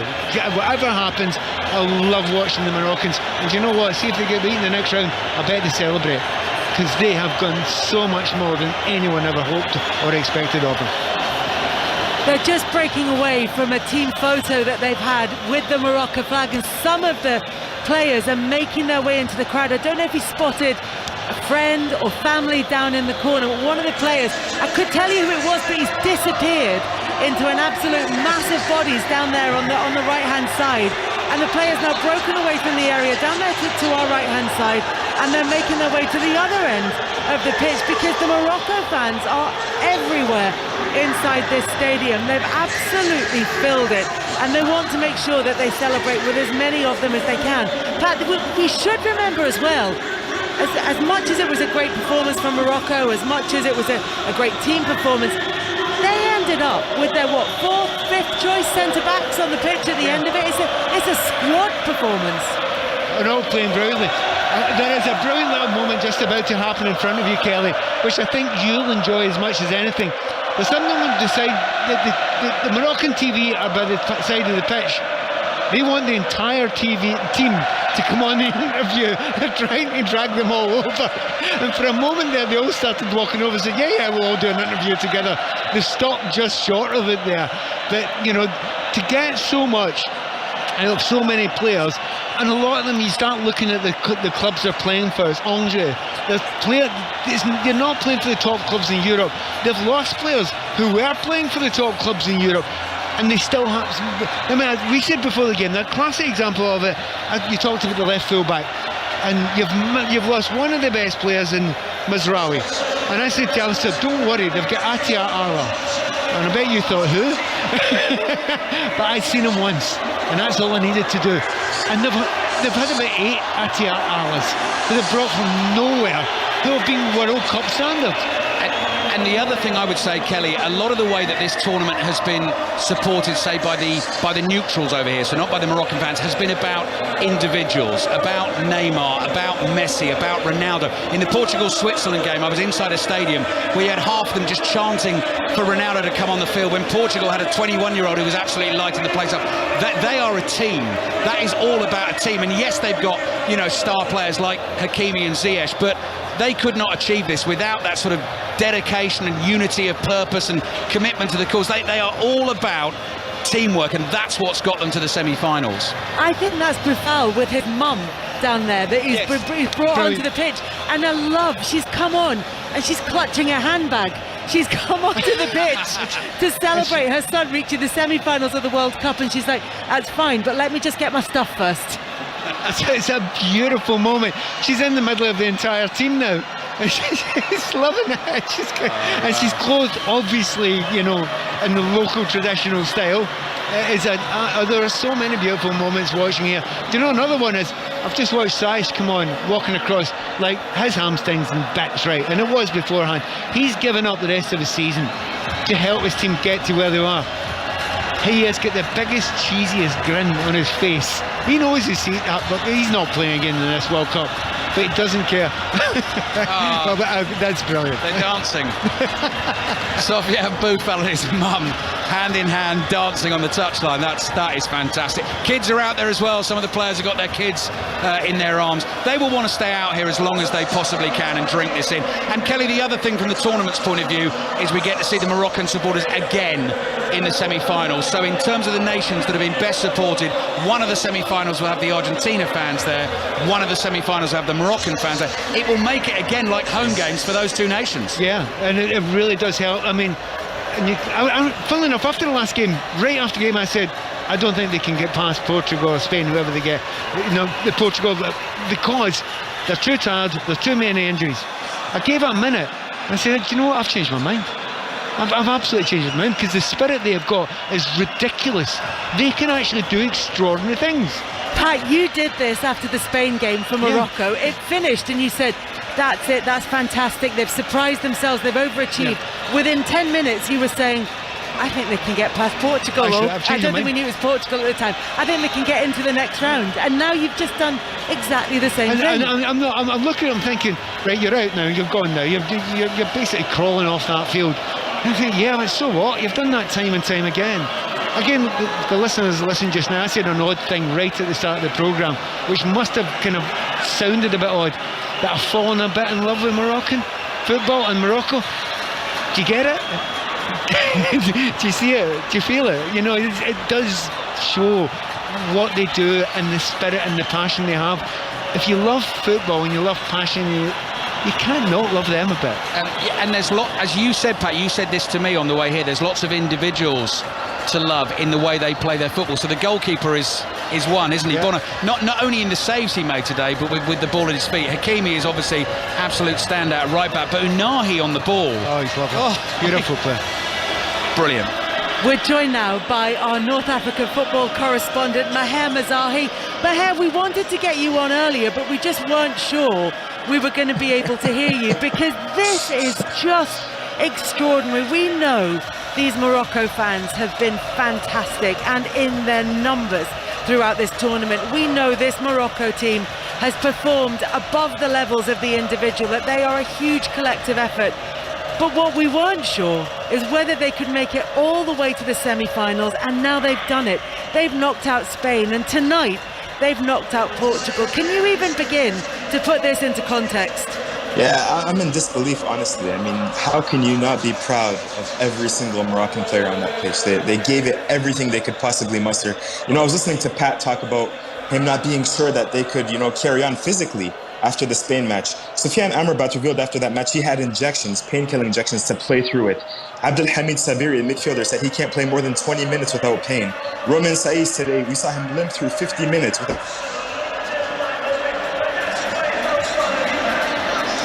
It's a shame, I think we just lost him there. It's a shame, because what he's saying is almost, that's superhuman what they did there. You're not supposed to be able to do that, and you can hear the excitement in his voice, and you hear the fact that we've done it again, but we've done it with a team that probably should be in hospital at the moment. It's extraordinary. The stories following this. Do you know what? This is lovely and wonderful for us to see as outsiders. But do you know what? Going forward, this will live in history for decades and decades and decades, certainly in Morocco, certainly in large parts of Africa and the Arabic world as well. It's just wow. In this moment, it is all about the emotion. It is all about the thrill, the collective thrill for these fans, for the players, for the backroom staff, for the squad, all of whom have played their part, right down to playing their fourth or fifth choice centre-back towards the end of this game against Portugal. They're living on this emotion. They are riding that wave at the moment. We're going to look into the nuts and bolts of their performances and look at how far this Morocco team could go, because they will be taking on either England or France, the first African team to reach the semi-finals of the World Cup, and they will be playing for a place in the final. To find out who they will be playing, you can join Mark Chapman, John Murray, Micah Richards, Rob Green and the rest of the team from the Al Bayt Stadium in about 20 minutes or so, when they'll be building up to that game between England and France. They will be lucky if they get half the drama and half the excitement that we've had here at the Al Tamama Stadium, and we will get much more of it after the BBC News.